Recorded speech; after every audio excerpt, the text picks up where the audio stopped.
According अगर मैं बात करूं, चाहे वो एमपी है, चाहे वो गुजरात है, चाहे आपका यूपी है, या हमारे दूसरे स्टेट की हम बात करें, तो अगर खरीफ के सीजन का मैं कैलकुलेशन बिठाऊं तो मैक्सिमम अभी ज्यादा से ज्यादा धान की फसल के ऊपर काम होने वाला है। दूसरा आता है आपका सोयाबीन, अगर मैं मध्य प्रदेश और गुजरात और राजस्थान के हिसाब से बात करूं। धान, सोयाबीन, मक्का, ये स्पेसिफिक कुछ फसलें हैं जो हम खरीफ के सीजन में किसान उनके ऊपर काम करने वाले हैं। और जैसा कि आप लोगों को पता ही है कि अभी थोड़े टाइम पहले ही धनवंतरी ने कुछ प्रोडक्ट लॉन्च किए हैं जो स्पेशली खरीफ के सीजन में आप लोगों को काम आने वाले हैं, उसके बारे में हम डिस्कस करेंगे। बट सिमिलरली आज का मीटिंग का उद्देश्य देखिए, इसके पहले बहुत सारे हमारे मीटिंग्स हुए हैं।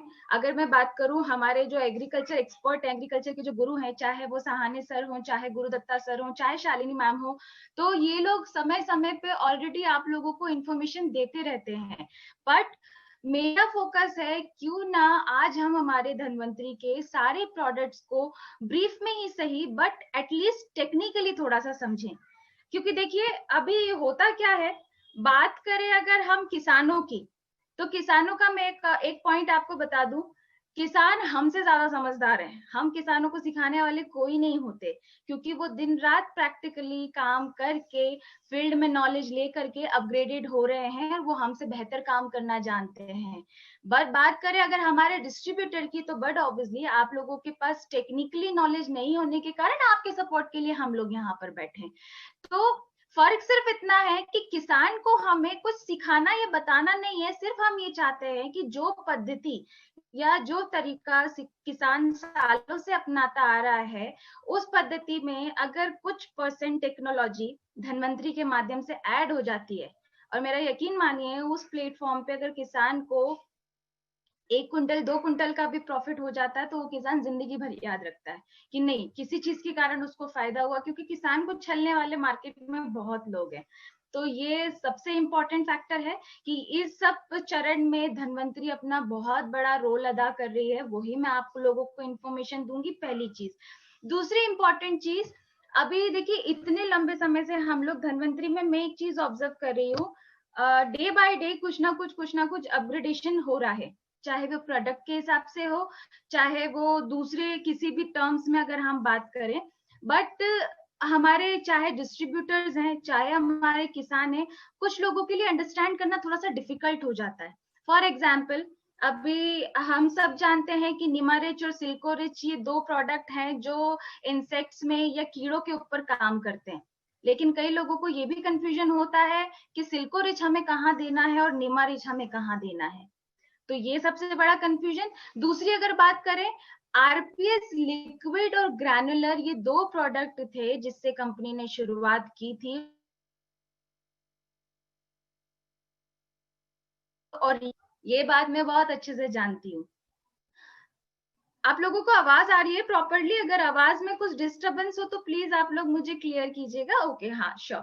अगर कुछ भी नेटवर्क का थोड़ा सा एरर होता है तो आप लोग मुझे अपडेट कर सकते हैं। रमन सर, आप ऑलरेडी मीटिंग में हैं, तो प्लीज आप मुझे अपडेट कीजिएगा, सो दैट मैं यहाँ पर स्क्रीन पे फोकस करने वाली हूँ इस वजह से। तो हम लोग मैं बात कर रही थी कि हमारे जितने भी प्रोडक्ट्स हैं, उन प्रोडक्ट के बारे में अगर आप बेसिक बेसिक पॉइंट अगर समझ लेंगे, अंडरस्टैंड कर लेंगे कि कौन सा प्रोडक्ट हमें किस जगह पे देना है, तो वो डिस्ट्रीब्यूटर है चाहे हमारे किसान है, उन लोगों के लिए भी इजी हो जाएगा। दूसरा, किस तरीके से कौन सा प्रोडक्ट इस्तेमाल करके किसान ज्यादा बेनिफिट ले सकता है या ज्यादा मुनाफा ले सकता है, उसके बारे में भी हम लोग डिस्कस करेंगे। तो अभी विदाउट एनी डिले हम लोग शुरू करते हैं कि आज हमारे जितने भी प्रोडक्ट्स हैं उनके बारे में हम लोग डिस्कस करेंगे। उसी के साथ साथ हमारे जितने भी अभी खरीफ की फसल आने वाली, चाहे वो धान है चाहे वो सोयाबीन है, उसकी मैं आप लोगों को एक ब्रीफ इंफॉर्मेशन दूंगी कि उस फसल में क्या प्रॉब्लम आ सकती है और उस प्रॉब्लम को सॉर्ट आउट करने के लिए हम धनवंतरी के कौन से प्रोडक्ट इस्तेमाल कर सकते हैं। ज्यादा डिस्क्रिप्टिव वे में हम लोग नहीं स्ट्रेच करेंगे, क्योंकि ऑब्वियसली एक मीटिंग में इतना टाइम हमारे पास अवेलेबल नहीं होता है। बट मैं अपना बेस्ट टू बेस्ट ट्राई करने की कोशिश करूंगी कि मैं आप सब लोगों को जो भी प्रोडक्ट्स हैं वो मैं एक बार क्लियर कर दूं। उसके बाद हम लोग जो खरीफ के सीजन में हमारी फसलें लगने वाली है उनके हम पॉइंट क्लियर कर लें। देन अगेन हम आते हैं आप लोगों की क्वेरीज के ऊपर।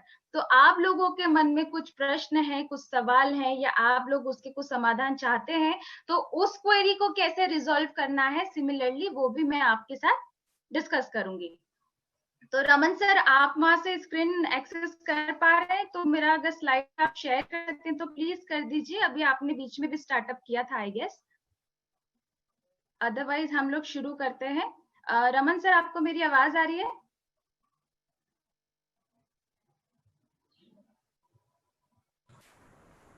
जी मैडम, आपकी आवाज क्लियर है।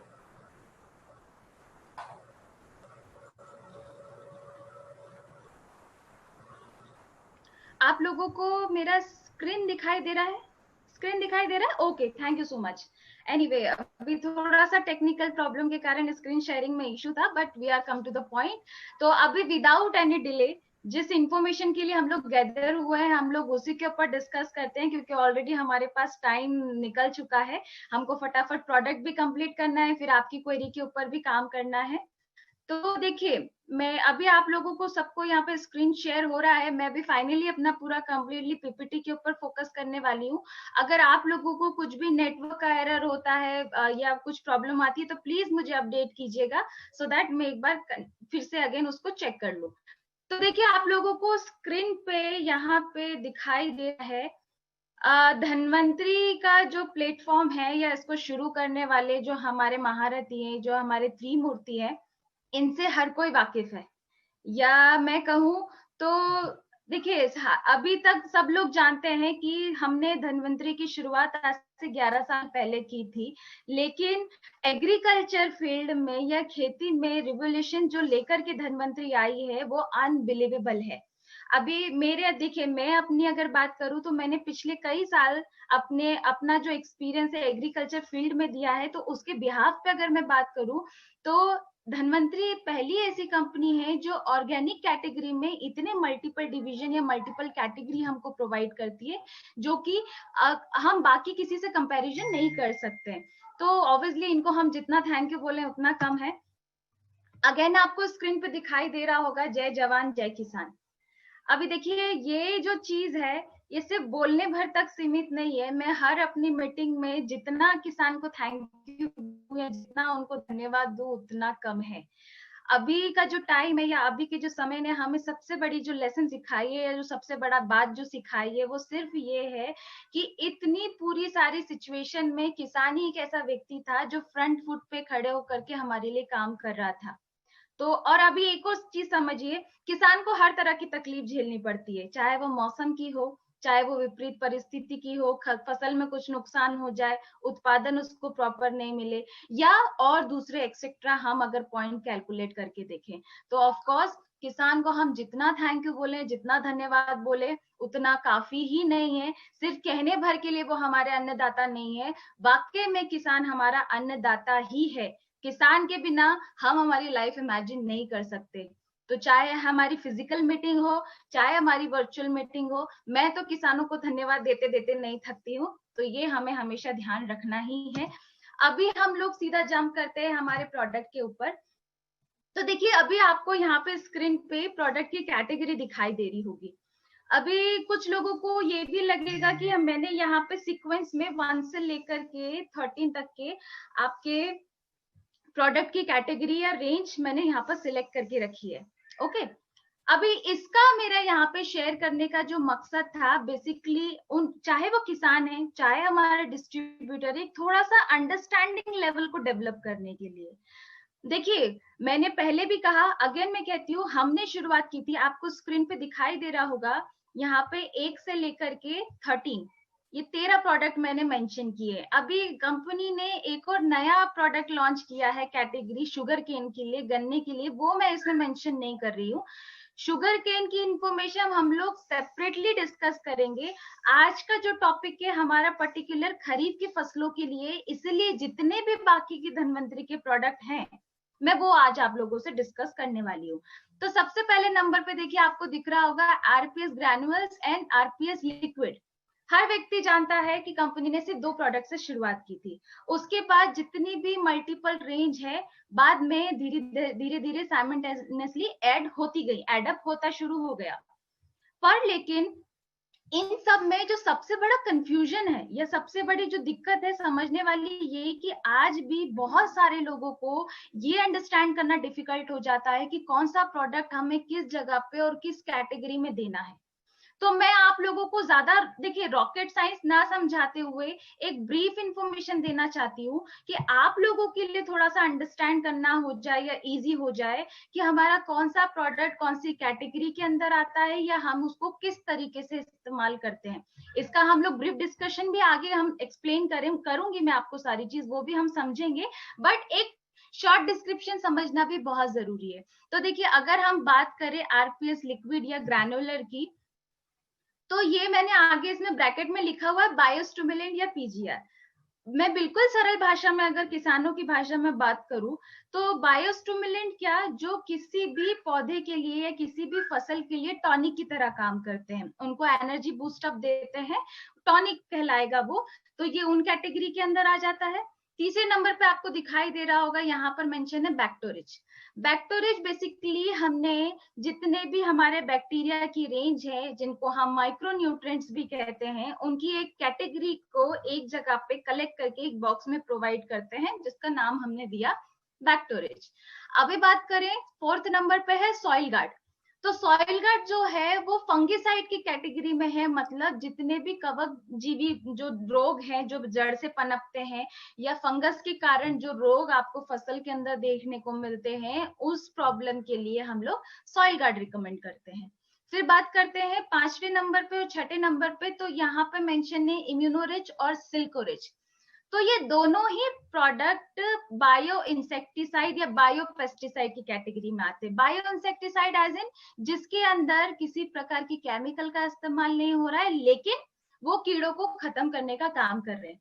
एक का प्रोसेस है लाइव स्ट्रक्चर को डिस्ट्रॉय करने का, एक मैकेनिकल प्रोसेस के थ्रू काम करता है, वो मैं आपको आगे डिटेल में डिस्क्रिप्शन दूंगी। 7th नंबर पे आता है स्टिकोरिच। देखिए स्टिकोरिच कोई रॉकेट साइंस नहीं है, सिंपली आम भाषा में किसान जो इसको कहता है वो नॉर्मल चिपको भी कहता है, चिपको कह सकते हैं, स्टिकिंग एजेंट कह सकते हैं, स्प्रेडर कह सकते हैं। अभी मानसून का सीजन आने वाला है, तो मानसून के सीजन में जितने भी दवाइयों के स्प्रे किसान करेंगे तो उनके साथ में ये जो भी हमारा स्टिकोरिच है उसको मिक्स करके इस्तेमाल किया जाएगा।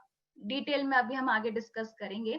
फिर 8th नंबर पे है निमारिच। अगेन ये भी बायो इंसेक्टिसाइड की कैटेगरी के अंदर ही आता है, लेकिन सिर्फ एक प्रकार के कीड़े के लिए, वो है आपका व्हाइट गरब या गोबर कीड़ा। अभी देखिए कुछ लोगों को निमारिच और सिल्कोरिच में कंफ्यूजन भी है, वो कंफ्यूजन भी मैं आगे जब डिटेल में आपको प्रोडक्ट डिस्कस करूंगी तो मैं दूर करूंगी। उसके बाद आते हैं 9th नंबर पे ट्रैपोरिच। तो ट्रैपोरिच कुछ नहीं है, सिंपल से हमारे जिस प्रकार से जो किसान जैविक खेती में फेरोमोन ट्रैप्स या पत्ते इस्तेमाल करते हैं उसी कैटेगरी में ट्रैपोरिच आता है। फिर 10th नंबर पे है हमारा कंपोस्ट रिच। ऑब्वियसली अभी रिसेंटली हमने ये प्रोडक्ट लॉन्च किया है कंपोस्ट रिच, जो जितना भी हमारा कंपोस्ट है उसको खाद में कन्वर्ट करने का काम करता है। ग्रेन रिच, जो भी हम घर में अनाज प्रिजर्व करके रखते हैं, संभाल के रखते हैं, उन अनाज को संभालने के लिए ग्रेन रिच काम करता है, प्रोटेक्शन देने के लिए। फिर बात करते हैं फ्लोरा रिच। तो फ्लोरा रिच भी काइंड ऑफ आपका बायोस्टिमुलेंट ही है, लेकिन किसके लिए? फ्लावरिंग ग्रोथ के लिए, फूलों की वृद्धि के लिए।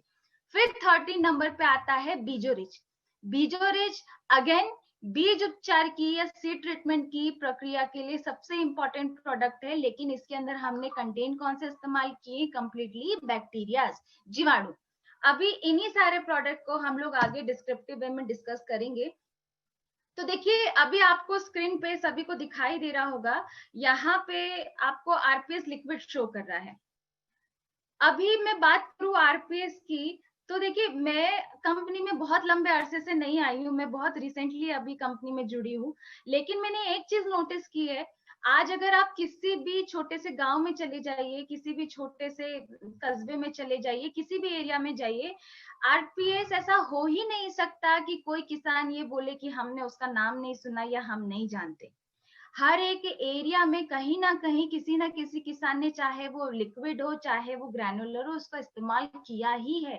और इसका कंप्लीटली क्रेडिट, पूरा पूरा क्रेडिट किसको जाता है? आप लोगों को, क्योंकि आप लोगों ने हर एक व्यक्ति तक इसको पहुंचाया। इसको फेमस करने के पीछे आप लोग ही हैं।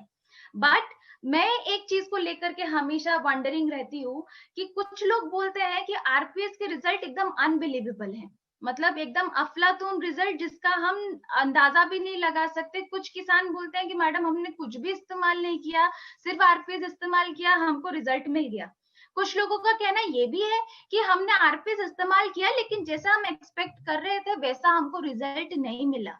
तो मैं कुछ टेक्निकल आप लोगों की पॉइंट क्लियर करूंगी, पर उसके क्लियर करने के पहले सिंपल सा जो हमको एक चीज समझनी है कि आज हमारा आरपीएस लिक्विड हो चाहे ग्रैनुलर हो, ये दोनों प्रोडक्ट बने किससे हैं, इसके अंदर हमने तत्व कौन से इस्तेमाल किए हैं जिसके कारण हमको इसका प्रॉपर रिजल्ट देखने को मिलता है। तो देखिए अगेन फिर वही बात है, ये कोई रॉकेट साइंस नहीं है। आपको सबसे पहले स्क्रीन पे दिख रहा होगा यहाँ पे मेरे लेफ्ट हैंड साइड पे, यहाँ पे मैंने मेंशन किया है लियोनाडाइट। अभी लियोनाडाइट क्या बला है? बहुत सारे किसान बोलेंगे कि हमें लियोनाडाइट से क्या लेना देना, या लियोनाडाइट क्या होता है, डजंट मैटर। कि हमारे डिस्ट्रीब्यूटर इसलिए समझने लगे क्योंकि आप लोग ये शब्द सुनते सुनते यूज टू हो गए हैं। लेकिन अगर आज लियोनाडाइट की मैं बात करूं तो लियोनाडाइट के माध्यम से जो ह्यूमिक एसिड, फुल्विक एसिड या ऑर्गेनिक पदार्थ इस प्रोडक्ट के अंदर मिक्स हो रहे हैं, वही हमको अफलातून रिजल्ट दिखाते हैं। उसी का परिणाम मिलता है जो फसल के अंदर हमको अलग से रिजल्ट देखने को मिलता है। लेकिन बात करें ये लियोनाडाइट आता कहाँ से है, या हम इसको इस्तेमाल कैसे करते हैं, या इसको हमने कैसे इसमें प्रोडक्ट के अंदर ऐड किया है, तो उसको समझने के लिए आपको अगेन स्क्रीन पे एक और यहाँ पर स्ट्रक्चर दिख रहा होगा। तो देखिए यहाँ पे आपको ये चित्र सभी को दिखाई दे रहा है, ये बेसिकली हमारी मिट्टी की परत है। मिट्टी की अलग अलग लेयर है, आपको यहाँ पे दिख रहा होगा। जहाँ पे ये ब्राउन ब्राउन लेयर शो हो रही है, यहाँ पे हर मैरून कलर की परत के अंदर लियोनाडाइट लिखा हुआ है। तो बेसिकली जमीन की परत के नीचे जैसे जैसे आप नीचे जाते हैं तो लियोनाडाइट पाया जाता है। लेकिन सबसे अच्छा और उम्दा किस्म का लियोनाडाइट जो है वो बराबर आपको यहाँ पर आप देख सकते हैं 20 फीट नीचे में जो ज्यादा मोटी परत है, यहाँ पे उम्दा किस्म का लियोनाडाइट पाया जाता है। अब ये लियोनाडाइट तैयार कैसे हो रहा है या क्रिएट कैसे हो रहा है, या इससे जो ह्यूमिक एसिड निकल के आ रहा है वो क्यों हमारे लिए बेनिफिशियल है, उसका भी मैं एक छोटा सा आपको लॉजिक देती हूँ। देखिए पहली चीज तो ये जो परत है ये सालों की प्रक्रिया है। जो भी हमारे घने जंगल है वहां पर ये परत निर्माण होता है, ये डेवलप होती है।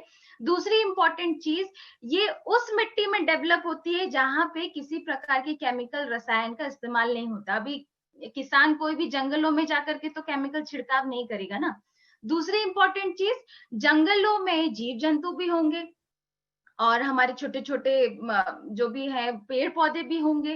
तो अभी जीव जंतु पेड़ पौधे जो प्रकृति का नियम है कि अपघटित भी होंगे, फिर बारिश के पानी के साथ जाके जमीन की तली में इकट्ठा होंगे।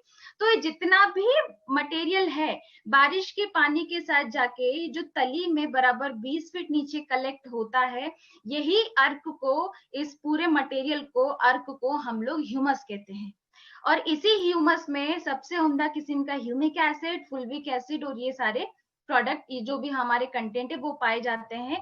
ये एक वही इंटायर प्रोसेस है जिसके कारण आपको आरपीएस का अनबिलीवेबल रिजल्ट देखने को मिलता है। क्योंकि देखिए इमेजिन कीजिए, ये कोई किसी फैक्ट्री या किसी कंपनी में तैयार होने वाली चीज नहीं है, नेचुरल प्रोसेस है, नेचुरल पद्धति से तैयार हो रहा है, इसी वजह से वो आपको वहां पे अलग तरीके से रिजल्ट दे रहा है। तो ये तो बात हो गई तत्वों की, लेकिन आरपीएस जमीन में जाकर के काम कैसे करता है, तो सबसे पहली चीज मैं आपको एक और ये बताती हूँ ये तो बात हुई हमने तत्वों की कि इसमें कंटेंट कौन कौन से हैं, लेकिन अगर मैं बात करूं आरपीएस के इस्तेमाल की, तो इसकी सबसे बड़ी खासियत ये है कि आप इसको फसल की किसी भी अवस्था में इस्तेमाल कर सकते हैं।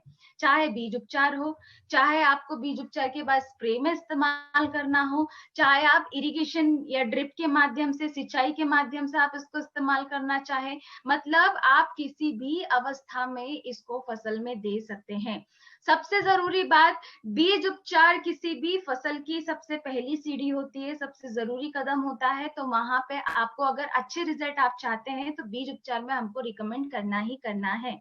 सेकेंड मोस्ट इंपॉर्टेंट, जितनी भी आपकी कंद वाली फसलें हैं, उदाहरण के तौर पे आलू है, प्याज है, लहसुन है, या इसके अलावा जो भी आपकी कंद वाली फसलें हैं, वहां पे अगर आप आरपीएस का सिंचाई के साथ या ड्रेंचिंग के साथ इस्तेमाल करते हैं तो अलग रिजल्ट देखने को मिलता है, प्रॉपर रिजल्ट देखने को मिलता है।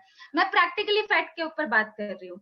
क्यों? क्योंकि एमपी की टीम के साथ मैंने ऑलरेडी प्रैक्टिकली फील्ड पे इसके रिजल्ट लिए हैं, उस बिहाफ पे मैं आपकी बात कर रही हूँ।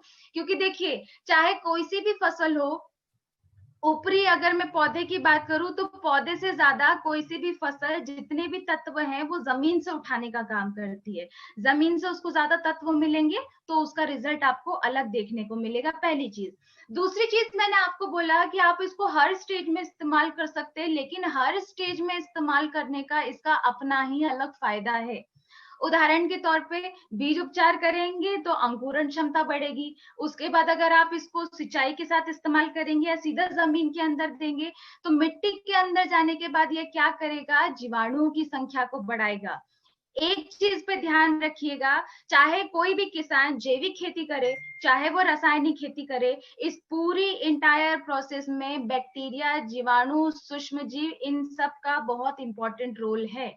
इसके बिना कोई किसान खेती नहीं कर सकता। मैं यहाँ तक कि आपको बोल सकती हूँ, जिस दिन जमीन से ये बैक्टीरिया खत्म हो गए, कोई किसान कुंटलों से या टनों से यूरिया डीएपी भी इस्तेमाल करेगा, वो कुछ नहीं कर सकता। तो आज के समय में जो सबसे बड़ा विषय है कि खेती तो हमें करनी है, लेकिन उसके साथ साथ जो हमारी जमीन के मित्र जीव हैं उनको भी हमको संभालना है। क्योंकि हो क्या रहा है, एक्सेसिव केमिकल का इस्तेमाल करते करते ये हमारे मित्र जीव या केचुए ये हमको दिखाई देने बंद हो गए। केचुए तो बहुत मुश्किल से ही देखने को मिलते हैं, तो ये सबसे बड़ा फैक्टर है।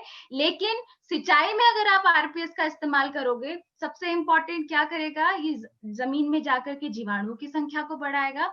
सेकेंड मोस्ट इंपॉर्टेंट चीज, जमीन के अंदर जितने भी आपके काम के तत्व हैं, देखिए पहली चीज समझिए, फसल को नहीं पता क्या अच्छा है क्या बुरा है, उसको तो जड़ों की कक्षा में जो तत्व मिलेंगे वो तत्व उठाएगा।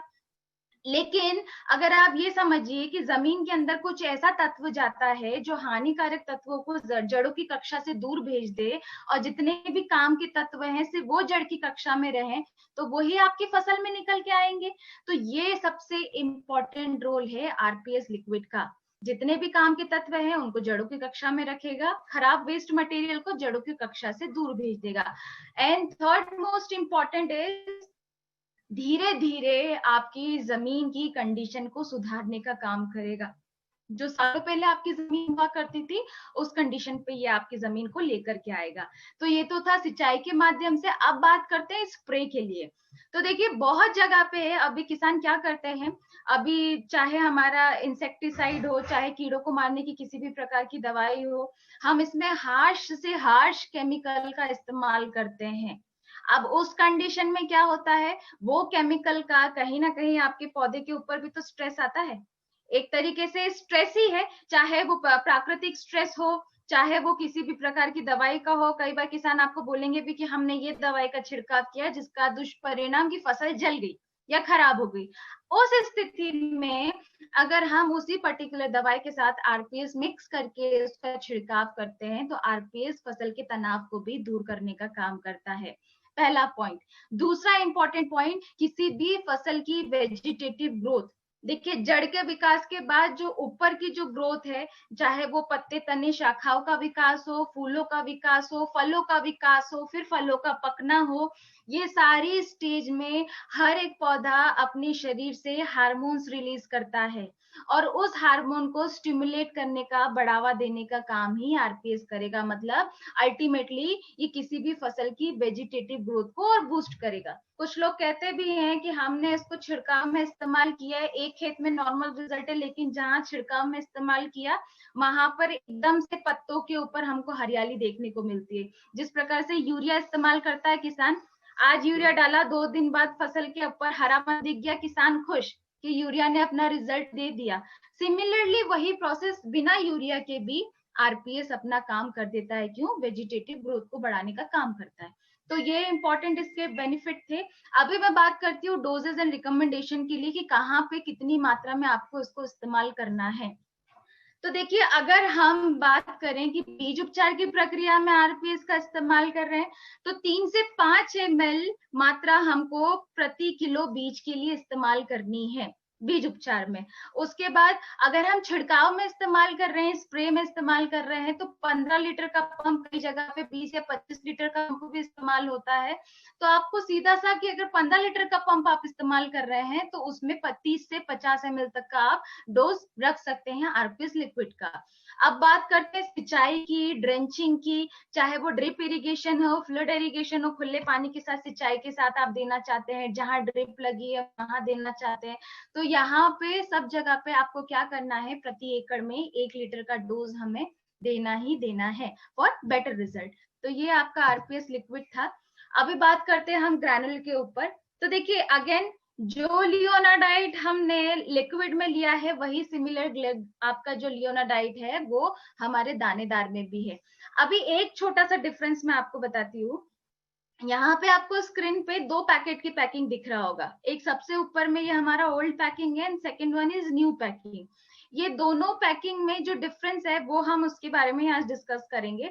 तो पहली चीज, पहले हम 2.5 किलो की मात्रा में ये पैकेट देते थे, अभी हम इसको 2 किलो या आधा किलो की पैकिंग में हमने इसको डिवाइड किया है।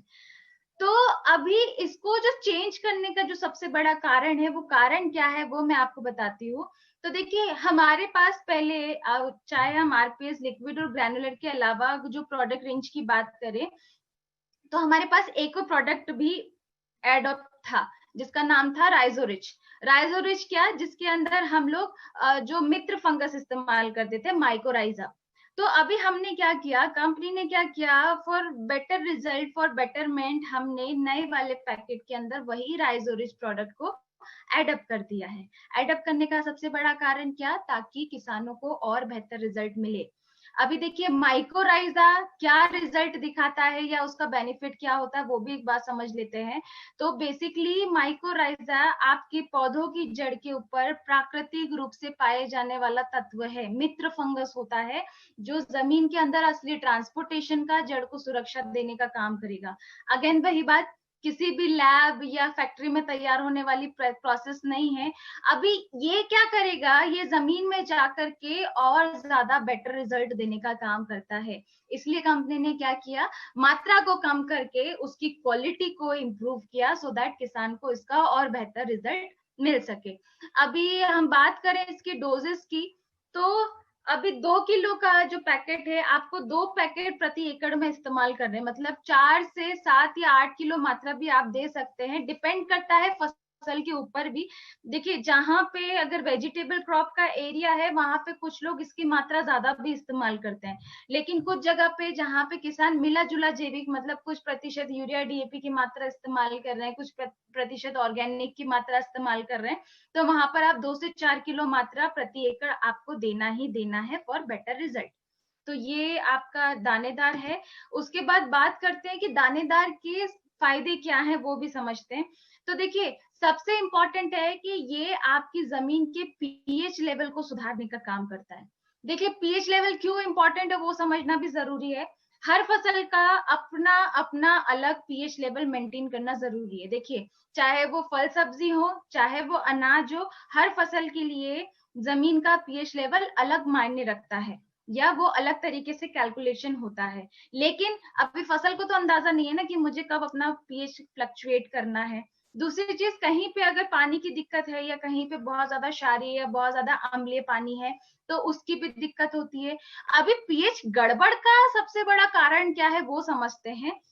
देखिए, अगर आपकी जमीन का पीएच लेवल गड़बड़ है और आपने कितने भी काम के पोषक तत्व जमीन में पहुंचाए हैं, तो मेरा यकीन मानिए वो तत्व जमीन में पड़े तो होते हैं लेकिन पौधा उनको ग्रहण नहीं कर पाता, एडाप्ट नहीं कर पाता। इसी वजह से कई जगह पे किसान ये भी बोलते हैं कि हमने हर चीज इस्तेमाल की लेकिन वो फसलों के अंदर लगती ही नहीं है। तो वहां पे कहीं ना कहीं पीएच लेवल गड़बड़ होता है। तो ये ऑटोमेटिकली अपने जमीन के पीएच को सुधारने का भी काम करेगा। सिमिलरली दानेदार जितना जमीन में जाएगा, जीवाणु की संख्या डेवलप होगी, जीवाणु जितने डेवलप होंगे उतने ही आपकी जमीन में नमी बनती रहेगी। नमी का सबसे बड़ा कारण क्या?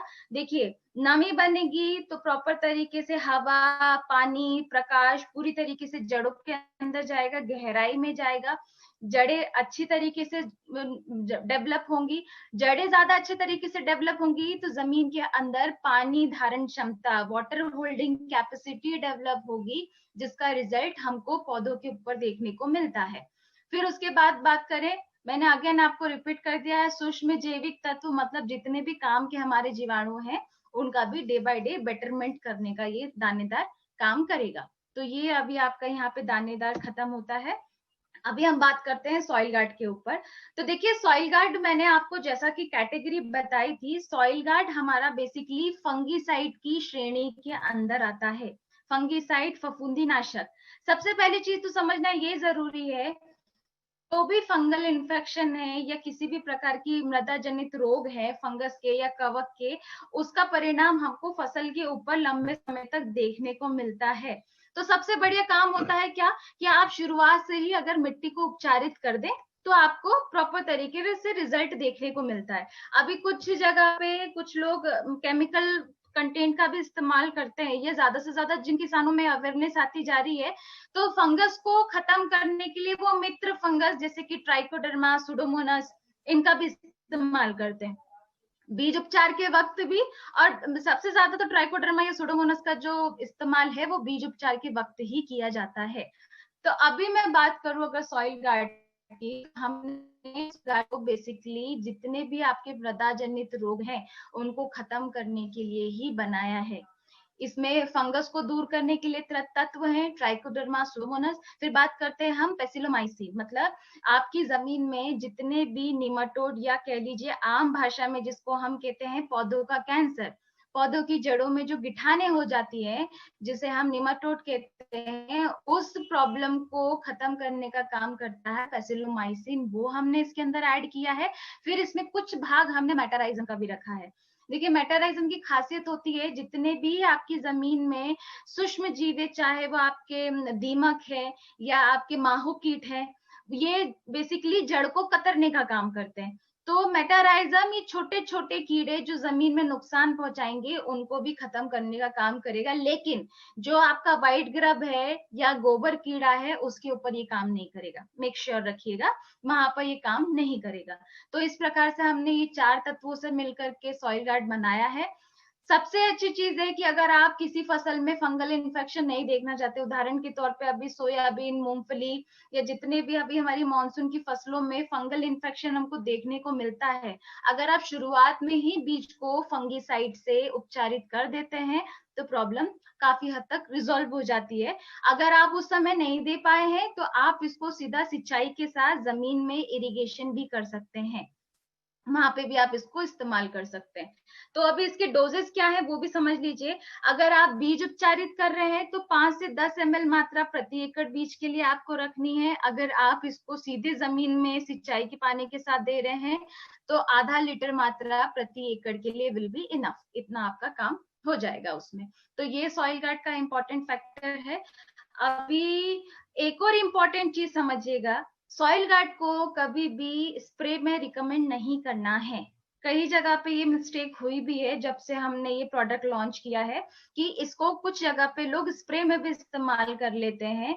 तो इसके अंदर जो तत्व है वो बेसिकली जितना ज्यादा जमीन में जाएंगे उतना ज्यादा प्रॉब्लम को सॉल्व करेंगे। तो स्प्रे करने की जगह आप उसको सीधा जमीन पे देने के लिए फोकस कीजिए तो ज्यादा प्रॉब्लम सॉल्व होंगी। अब बात करते हैं स्टिकोरिच के ऊपर। तो देखिए स्टिकोरिच बेसिकली कोई ज्यादा रॉकेट साइंस या टेक्निकल कंटेंट इसके अंदर नहीं है। आम भाषा में हम इसको चिपको ही बोलते हैं। मैक्सिमम किसान इसके बारे में जानते हैं कि चिपको क्या होता है, कैसे काम करता है, बट मैं आप लोगों को फिर भी एक ब्रीफ इंफॉर्मेशन के तौर पर बताती हूँ। देखिए चिपको का बेसिकली या स्प्रेडर का या स्टिकिंग एजेंट का काम क्या होता है, वो किसी भी दवाई के साथ मिल करके सबसे पहले तो इसको मिलाया किसमें जाता है, पहले हम इसको पानी में मिलाते हैं, फिर उस मिले हुए पानी के अंदर जो भी हमको छिड़काव के लिए दवाई इस्तेमाल करनी है उसको मिक्स करते हैं और उसको स्प्रे करते हैं।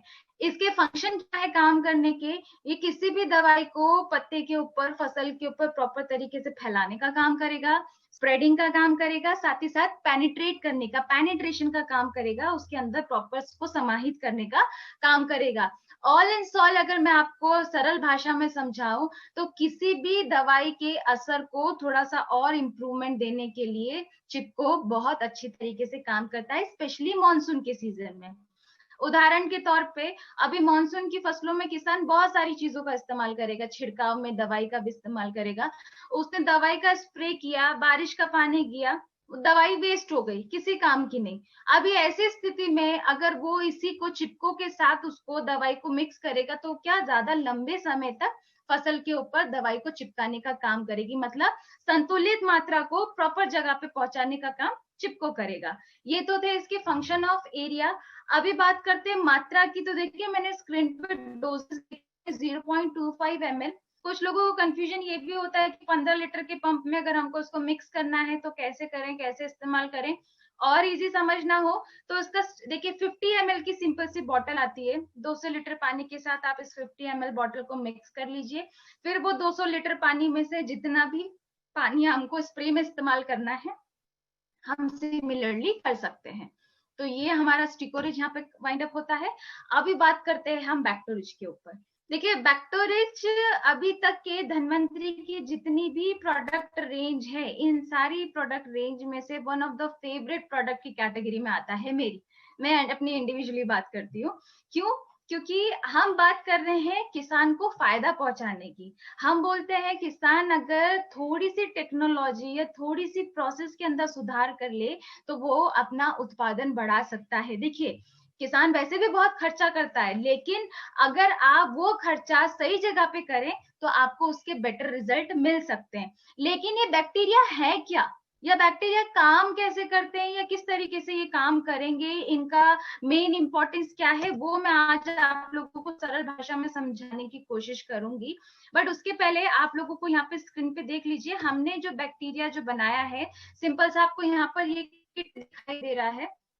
ये जो किट है, इस किट के अंदर हमने 5 बैक्टीरिया की बोतल दी है और एक 100 ग्राम वैम्प मतलब वही हमारा फंगस का पैकेट दिया है, जिसके अंदर हमने जितने भी हमारे जीवाणु हैं उनका खाना भी, भोजन भी डाला हुआ है। अभी बात करें बैक्टीरिया की, तो सबसे पहले तो ये सारे बैक्टीरिया 100 ml की मात्रा में है। कंजर्शियम नहीं है, मतलब सारे एक जगह पे नहीं है, हमने अलग अलग बॉटल में इनको फिल करके दिया है। इस वजह से इनकी जो लाइफ साइकिल है वो बढ़ जाती है, ज्यादा लंबे समय तक हम इसको स्टोर करके रख सकते हैं। दूसरी इंपॉर्टेंट चीज, सबसे पहली बॉटल पे आपको दिख रहा होगा यहाँ पे बना हुआ है एन, मतलब एक नाइट्रोजन का बैक्टीरिया, 2 फास्फोरस के बैक्टीरिया, 1 पोटाश का बैक्टीरिया और 1 जिंक का बैक्टीरिया, ऐसे करके 5 बैक्टीरिया की बॉटल हो गई। अब आपको यहाँ पे ऊपर स्क्रीन पे 4 अलग अलग डिफरेंट किट दिखाई दे रहे होंगे। यहाँ पर हर किट के नीचे एन एन एन इसके आगे अलग अलग नाम लिखा हुआ है।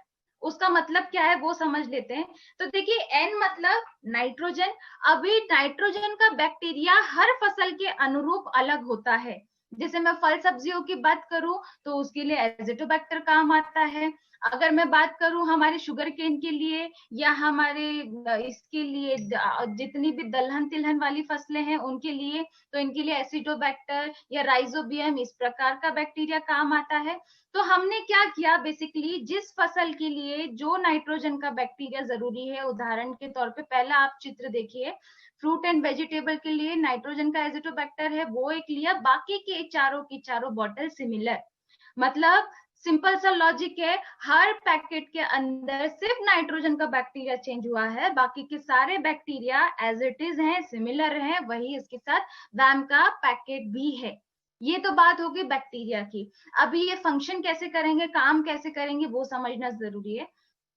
तो देखिए जो 100 ml की मात्रा है, 100 ml की मात्रा में से जो 1 ml मात्रा है, उस 1 ml मात्रा में जो मैं बैक्टीरिया का सेल काउंट अगर कैलकुलेट करूं, मतलब 10 की पावर 11, 10 की पावर 11 यानी कि 1 ml में 20,000 करोड़ बैक्टीरिया का सेल काउंट। अभी आप अंदाजा लगाइए, 100 ml मात्रा के हिसाब से जो 5 बॉटल है, मतलब आधा लीटर मटेरियल में पहले ही हमने करोड़ों खरबों की तादाद में बैक्टीरिया का सेल काउंट दे दिया। अब ये क्या करेगा, जैसे जमीन में जाएगा, मल्टीप्लीकेशन का काम करेगा, गुणा भाग करके खुद की संख्या को बढ़ाएगा। खुद की संख्या को बढ़ाने के बाद आपकी फसल को जितना भी जरूरी तत्व चाहिए उसको भोजन के रूप में उपलब्ध कराने का काम करेगा। उदाहरण के तौर पे आज जो किसान यूरिया डीएपी के माध्यम से नाइट्रोजन देता है, उदाहरण के तौर पे एक यूरिया की बोरी में 46% नाइट्रोजन है। हम साइंटिफिकली प्रूवन है कि उसमें से 20 to 40% नाइट्रोजन ही कोई फसल अडेप्ट कर पाती है या उठा पाती है। वो भी डिपेंड करता है मिट्टी की कंडीशन पे। जहां पे सॉइल प्रॉपर है या मिट्टी अच्छी है तो वहां पे ज्यादा उसका एब्जॉर्प्शन हो जाएगा। जहां पे मिट्टी की क्वालिटी थोड़ी गड़बड़ है तो वहां पे कुछ प्रतिशत ही नाइट्रोजन एब्जॉर्ब होगी। लेकिन उस नाइट्रोजन में से, यूरिया की मैं बात कर रही हूँ, उसमें से 100% कुछ ना कुछ नाइट्रोजन लीच आउट होगी ही होगी। मतलब वो लीचिंग हो जाएगी, जड़ों की कक्षा से दूर चली जाएगी, कुछ हवा में वाष्पीकृत भी होगी।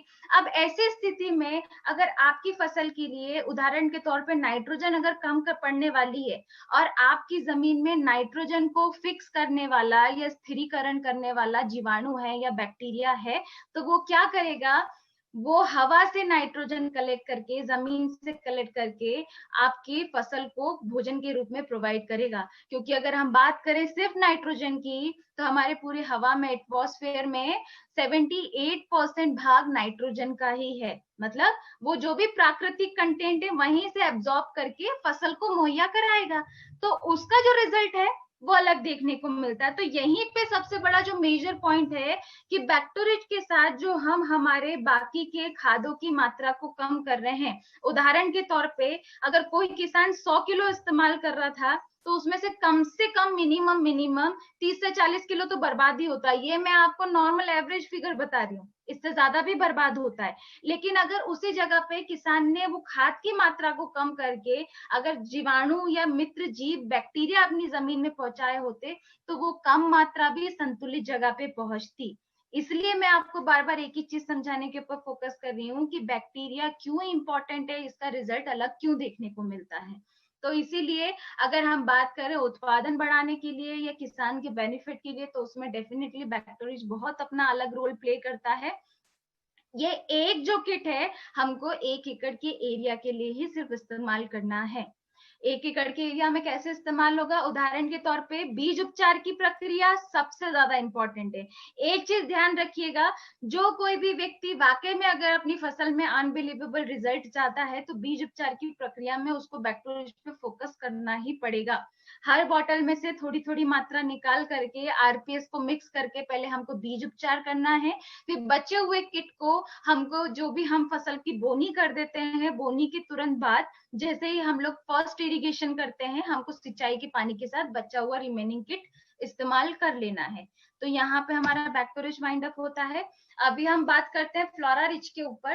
तो देखिए फ्लोरा रिच की अगर बात करें तो इसके कौन से तत्व हैं, किनसे मिलकर के बना हुआ है, तो बेसिकली सीवीड एक्सट्रैक्ट, फुलविक एसिड मतलब समुद्री शैवाल, और जितने भी अदर माइक्रो न्यूट्रेंट है जो किसी भी फ्लावरिंग स्टेज के लिए इंपॉर्टेंट होते हैं, इन तत्वों से मिलकर के इसको बनाया है।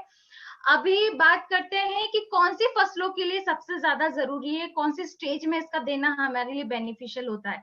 तो उदाहरण के तौर पे जितनी भी हमारी फल फूल सब्जी वाली जो सब फसलें हैं, जहां से पत्तों तने शाखाओं के विकास के बाद जब फूलों की डेवलपमेंट स्टार्ट होती है, फ्लावरिंग स्टेज स्टार्ट होती है, उस स्टेज में हम फ्लोरा रिच का इस्तेमाल कर सकते हैं। कपास की फसल है, कपास की फसल के लिए फूलों का बहुत महत्व है। उस फसल में भी आप जब पत्ते तने शाखा का विकास हो जाए उसके बाद आप इसको स्प्रे में इस्तेमाल कर सकते हैं। इसको आरपीएस को सिमिलरली मिक्स करके आप स्प्रे कर सकते हैं फॉर बेटर रिजल्ट। अब बात करें अनाज या दलहन वाली फसलें, तो यहाँ पे अगर हम फ्लोरा रिच थोड़ा स्किप भी करेंगे तो चलेगा। इसकी जगह सब्स्टिट्यूट हम दूसरे दे भी सकते हैं। मतलब अननेसेसरली हमको किसान का खर्चा नहीं बढ़ाना है, जहां पे उसका काम प्रॉपर तरीके से हो जाए हमें वो चीज उनको सजेस्ट करनी है। तो फोकस यही कीजिएगा, स्पेशली फ्लावरिंग स्टेज को ग्रो अप करने के लिए हमको फ्लोरारिच इस्तेमाल करना है। अब इसके डोजेस और रिकमेंडेशंस क्या है? 15 लीटर के पंप में 50 ml मात्रा विल बी इनफ। इतनी मात्रा मिला करके हमको उसका छिड़काव में इस्तेमाल करना है। अभी बात करते हैं इम्यूनोरिच के ऊपर। तो देखिए, इम्यूनोरिच और सिल्कोरिच मैंने सबसे स्टार्टिंग में आपको बताया था कि दोनों ही प्रोडक्ट हमारा बायो इंसेक्टिसाइड की कैटेगरी में आते हैं। अभी इम्यूनोरिच अल्ट्रा जो नया प्रोडक्ट है, बहुत सारे लोगों ने कहा है कि इसके बहुत अनबिलीवेबल रिजल्ट देखने को मिल रहे हैं, बट कुछ लोगों का कहना होता है कि जितनी भी नीम के अर्क से बनी हुई दवाइयां होती है उनके रिजल्ट नहीं देखने को मिलते हैं। अभी मैं आपको एक सबसे बेसिक फंडा यहाँ पर क्लियर करने वाली हूँ, पर उसके पहले ये समझ लीजिए कि हमने इसके अंदर तत्व कौन कौन से इस्तेमाल किए। तो देखिए, इसके अंदर नीम, करंज, लहसुन, अदरक, इन सब का हमने एक्सट्रैक्शन करके वही तत्व इसमें इस्तेमाल किए हैं। दूसरी बात है कि अभी ये काम कैसे करता है। कुछ लोगों का, कुछ नहीं, मैं किसानों के पॉइंट ऑफ व्यू से बात करती हूँ, 90% किसानों का थॉट प्रोसेस होता है कि नीम की दवाई रिजल्ट नहीं देती, या नीम की दवाई से कभी भी हमको प्रॉपर रिजल्ट नहीं मिलता। क्यों नहीं मिलता? क्योंकि देखिए, हमने इसके अंदर कोई केमिकल तो इस्तेमाल नहीं किया है कि कीड़े आपको दिखे, आपने तुरंत उसके ऊपर इसको स्प्रे किया और वो केमिकल ने जाकर के कीड़े को खत्म किया। हमने इसके अंदर वो प्राकृतिक तत्व इस्तेमाल किए हैं जो किसी भी कीड़े को मारने से ज्यादा उसके जीवन तंत्र को गड़बड़ करने का काम कर रहे हैं, पहली चीज। दूसरी चीज ये कि अभी जीवन तंत्र क्या है या उसको गड़बड़ करने के लिए नीम किस तरीके से काम कर रहा है, ये सब समझने के लिए पहले हमको ये जितने भी कीड़े हैं इनके लाइफ साइकिल को समझना पड़ेगा कि नीम की दवाई क्यों इफेक्टिव है और किस तरीके से काम करती है। तो अगर मैं एक नॉर्मल किसी भी पेस्ट की लाइफ साइकिल का डिस्कशन करूं, तो देखिए, जितना पहले तो सबसे इंपॉर्टेंट चीज कि ये जितने भी परजीवी हैं इनको प्रकृति ने जो पनपने का टाइम दिया है वो अमावस्या की 4 दिनों में दिया होता है। मतलब अमावस्या से 2 दिन पहले जो आपको यहाँ पे एडल्ट दिखाई दे रहा है, ये मादा, फीमेल जो है मैटिंग करके आपके खेत में अंडे छोड़ के जाते हैं, और अमावस्या से 2 दिन बाद ये अंडों से बच्चे बाहर आते हैं। बाहर आने के बाद पहली, दूसरी, तीसरी, चौथी अवस्था तक ये बच्चे रिपीटेडली स्पीड में सिर्फ खाने का काम करते हैं। ये स्पीड में खाते हैं कि रात रात भर में फसल खराब कर दे। अब यही स्टेज जो होती है किसान के लिए सबसे ज्यादा दर्दनाक होती है, मतलब किसान सबसे ज्यादा परेशान यहीं पे होता है। यहाँ पे उसको आतंक दिखता है, वो अच्छे से अच्छी क्वालिटी वाला केमिकल लाने को तैयार होता है। लेकिन एक चीज समझिएगा, सबसे इंपॉर्टेंट चीज, आज अगर हम किसी भी प्रकार के केमिकल का भी छिड़काव करें, वो केमिकल को भी कोई भी व्यक्ति रिपीट करने का जो टाइम बोलता है वो 15 से 20 दिन के बाद ही बोलता है। मतलब अगेन वो 20-25 दिन के बाद दवाई को रिपीट कीजिए तो आपको कंसिस्टेंसी दिख जाएगी। दूसरी इंपॉर्टेंट चीज, अभी कुछ जगह पे ये भी प्रॉब्लम है कि किसान खुद बोलते हैं कि हमने हैवी केमिकल डाल के देख लिए लेकिन कीड़ों के ऊपर असर नहीं दिख रहा है। मतलब क्यों? क्योंकि कीड़ों का रेजिस्टेंस पावर हमने स्ट्रॉन्ग कर दिया है उनको हैवी केमिकल पिला करके। तो देखिए, ना वो केमिकल से डिस्ट्रॉय हो रहे हैं, तो बेहतर है कि हम उनके लाइफ साइकिल को ब्रेक करें। लेकिन लाइफ साइकिल को ब्रेक करने के पहले लाइफ साइकिल को समझना बहुत इंपॉर्टेंट है। और एक और इम्पॉर्टेंट चीज, पहले के टाइम में लोगों के पास कोई केमिकल नहीं था, कोई रसायन नहीं था, लेकिन खेती तो सालों से हो रही है ना, कृषि प्रधान देश में रहते हैं हम लोग। उस समय पे हमारे दादा परदादा अमावस्या, पूर्णम, इनके महत्व को बहुत ज्यादा फोकस करते थे, ये बहुत अच्छे तरीके से काम करते थे। तो वो क्यों काम करते थे? इस एंटायर जो प्रोसेस को कहा जाता है इंटीग्रेटेड पेस्ट मैनेजमेंट, मतलब कीड़ों को आने के पहले उनकी रोकथाम कर लेना। उदाहरण के तौर पे जितनी भी नीम वाली दवाई है, अभी जैसे हम बात करें हमारे इम्यूनोरिच अल्ट्रा की, तो इसके अंदर नीम भी है, करंज भी है, लहसुन भी है, गार्लिक भी है। आपने अमावस्या से 2 दिन पहले इसको यहाँ पे स्प्रे किया। अब जो कोई भी माता आपके खेत में अंडे देने आने वाली है, तो जब वो वहां पर अंडे देने के लिए आएगी, सबसे पहली चीज करंज और लहसुन की जो तीखी स्मेल है वो रिपेलेंट का काम करेगी, और वो मादा वहां से पलायन, मतलब 70-80% तो पलायन ही करेंगे, 100% पड़ोसी खेत में जाएंगे। और कुछ प्रतिशत अगर बैठ करके वहां पर अंडे देते भी हैं, तो वो उस समय पे पत्ती का सेवन भी करेगी, और पत्ती के सेवन के साथ क्या होगा, उसके शरीर के अंदर नीम जाएगा। नीम की खासियत होती है वो किसी भी कीड़े को स्टेराइल बनाने का, यानी कि नपुंसक बनाने का काम करती है। अभी मादा के शरीर में गया अंडा, अंडे से आने वाली नेक्स्ट जनरेशन स्टेराइल हो गई। तो ये तो हो गया पहला स्टेज। अभी बात करते हैं सेकंड स्टेज की। तो जो अमावस्या के 2 दिन बाद अगेन हम इसको स्प्रे करने को बोल रहे हैं, उस कंडीशन में जैसे ही छोटे बच्चे बाहर आकर के खाना खाएंगे और खाना खाने के लिए पत्ती का सेवन करेंगे, तो उनके मुंह के अंदर नीम भी जाएगा, और कड़वा होने के कारण वो पत्ती को खाना छोड़ देंगे, वो खाने को नहीं खाएंगे। और ये ऐसी अवस्था होती है जिस अवस्था में अगर इन छोटे बच्चों को खाना नहीं मिले तो वो भूखे मर जाते हैं या डिस्ट्रॉय हो जाते हैं। तो ये क्या किया हमने, सीधा उसकी नेक्स्ट जनरेशन को अटैक किया, उसको रोक दिया। अभी मोस्ट इंपॉर्टेंट फैक्टर मैं आपको बताती हूँ। अभी हम अगर बात करें, हमारे राजस्थान और मध्य प्रदेश के सराउंडिंग मूंग का बेल्ट सबसे ज्यादा था, और मूंग में सबसे ज्यादा प्रकोप कीड़ों का ही होता है। ये लाइव रिजल्ट लिए हुए किसानों का खुद का कहना है कि फसल लगने के तुरंत बाद हमने इम्यूनोरिच, सिल्कोरिच और आरपीएस लिक्विड का रिपीटेडली हमने स्प्रे किया, तो अगर कुछ प्रतिशत कीड़े थे भी, तो वो कीड़े पत्तियों को डिस्ट्रॉय नहीं कर रहे थे, मतलब पत्तियों को नहीं खा रहे थे, मतलब कहीं ना कहीं हमने उनकी जनरेशन को वीक कर दिया, कमजोर कर दिया। तो ये असल मायने में नीम का काम करने का तरीका है। अब लोग कैसे इस्तेमाल करते हैं, उदाहरण के तौर पे आप किसी व्यक्ति से मिले, उसने कहा कि भाई मुझे कीड़ों की दवाई चाहिए, हमने कीड़ों की दवाई के लिए उसको इम्यूनोरिच अल्ट्रा पकड़ा दिया, तो अभी तो ऑलरेडी वो कीड़े इतने डेवलप हो गए हैं, इतने स्ट्रांग हो गए हैं कि आप उस पर नीम या कोई सी भी दवाई डालोगे वो बेअसर ही है, क्योंकि वो जनरेशन ब्रेक तो उस समय नहीं कर सकते। इसलिए कुछ लोगों को उसका रिजल्ट नहीं मिलता और हम लोग नेगेटिव हो जाते हैं कि इम्यूनोरिच का प्रॉपर रिजल्ट नहीं है। मेरा यकीन मानिए, कीड़ों के आने का वेट नहीं करना है, उनको आने के पहले ही अगर आप रोकथाम कर लेंगे, तो आप जो किसान 100% खर्चा केमिकल में करने वाला है, वो उसका 110%, 22-25% पे उसका खर्चा आ जाएगा, उसका खर्चा ऑटोमेटिकली कम ही होगा। तो ये तो बात थी इम्यूनोरिच की, कि हमको लाइफ साइकिल ब्रेक करने के लिए। अब हम बात करते हैं मैकेनिकल तरीके से कंट्रोल करने के लिए। तो देखिए, कुछ लोगों के साथ प्रॉब्लम ये भी थी कि अभी हाल में अगर हमको कीड़े दिख रहे हैं, तो अभी क्या हम अमावस्या का वेट करें, उस समय पे हम इम्यूनोरिच का छिड़काव करेंगे, फिर उस समय तक क्या करना चाहिए। तो उसी कंडीशन में कंपनी ने एक नया प्रोडक्ट लॉन्च किया, सिल्कोरिच, स्पेशली उन लोगों के लिए जिनको इम्यूनोरिच पे बिलीव नहीं हो पाता था समहाउ। क्यों? क्योंकि देखिए, अगर किसान के साथ अभी एकदम इमिडिएटली प्रॉब्लम है कीड़ों की, तो वो वेट नहीं करेगा, उसको तो जो बेस्ट टू बेस्ट चीज मिलेगी वो उसका इस्तेमाल करेगा। तो पर हम बात करें सिल्कोरिच की और अगेन ऑर्गेनिक मैटर की, तो सिल्कोरिच भी हमारा उतना ही % ऑर्गेनिक है जितना कि हमारा आरपीएस, चाहे हमारे सामान्य सर हो या बाकी के दूसरे सर हो। बहुत सारी मीटिंग में हमने इसको पी करके भी बताया है, मतलब क्यों हम इसको पी रहे हैं, हमारी बॉडी में जाकर के कुछ नुकसान नहीं होगा, लेकिन कीड़ों को डिस्ट्रॉय करेगा, 110% खत्म करेगा। क्यों करता है? तो देखिए, सिल्कोरिच के अंदर जो हमने तत्व इस्तेमाल किया है, बेसिकली सिलिकॉन डाइऑक्साइड का पाउडर इस्तेमाल किया है।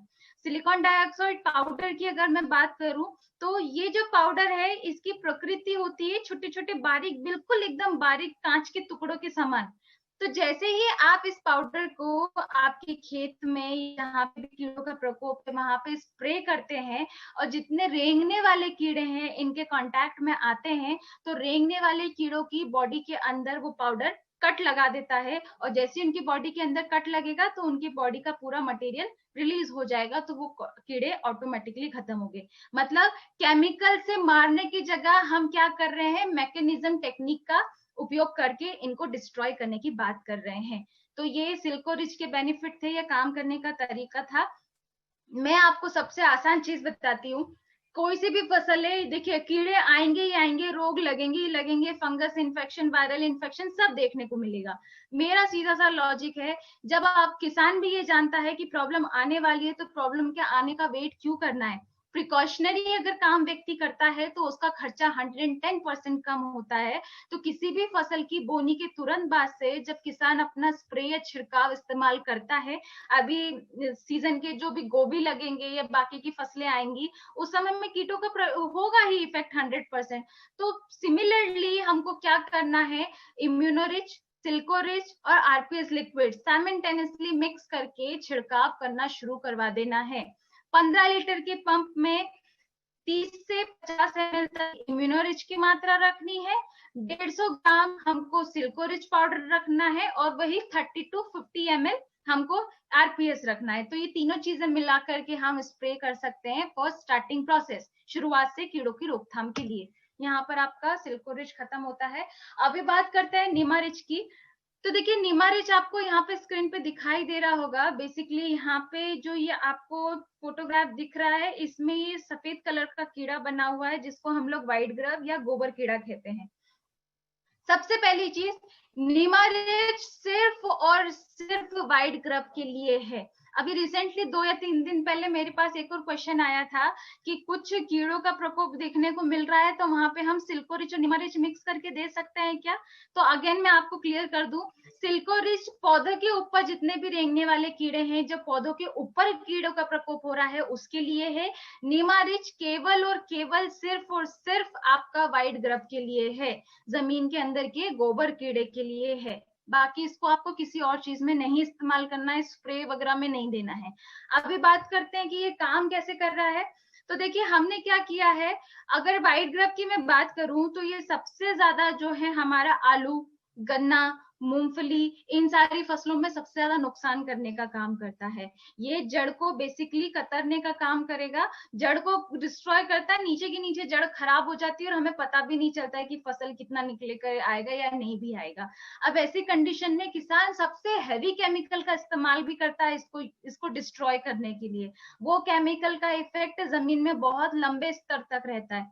बट अगेन क्योंकि हम सिर्फ और सिर्फ ऑर्गेनिक मैटर पे काम कर रहे हैं या फोकस कर रहे हैं, तो उसी रेंज में जो नीमारिच प्रोडक्ट धनवंतरी लेकर के आई है, बेसिकली हमने इसको कैसे बनाया है, इसमें हमने एंटोमोको पैथोजेनिक निमेटोड्स इस्तेमाल किए। पैथोजेनिक निमेटोड बेसिकली क्या करेंगे, इसको ईपीएन पद्धति बोलते हैं, ईपीएन टेक्नोलॉजी।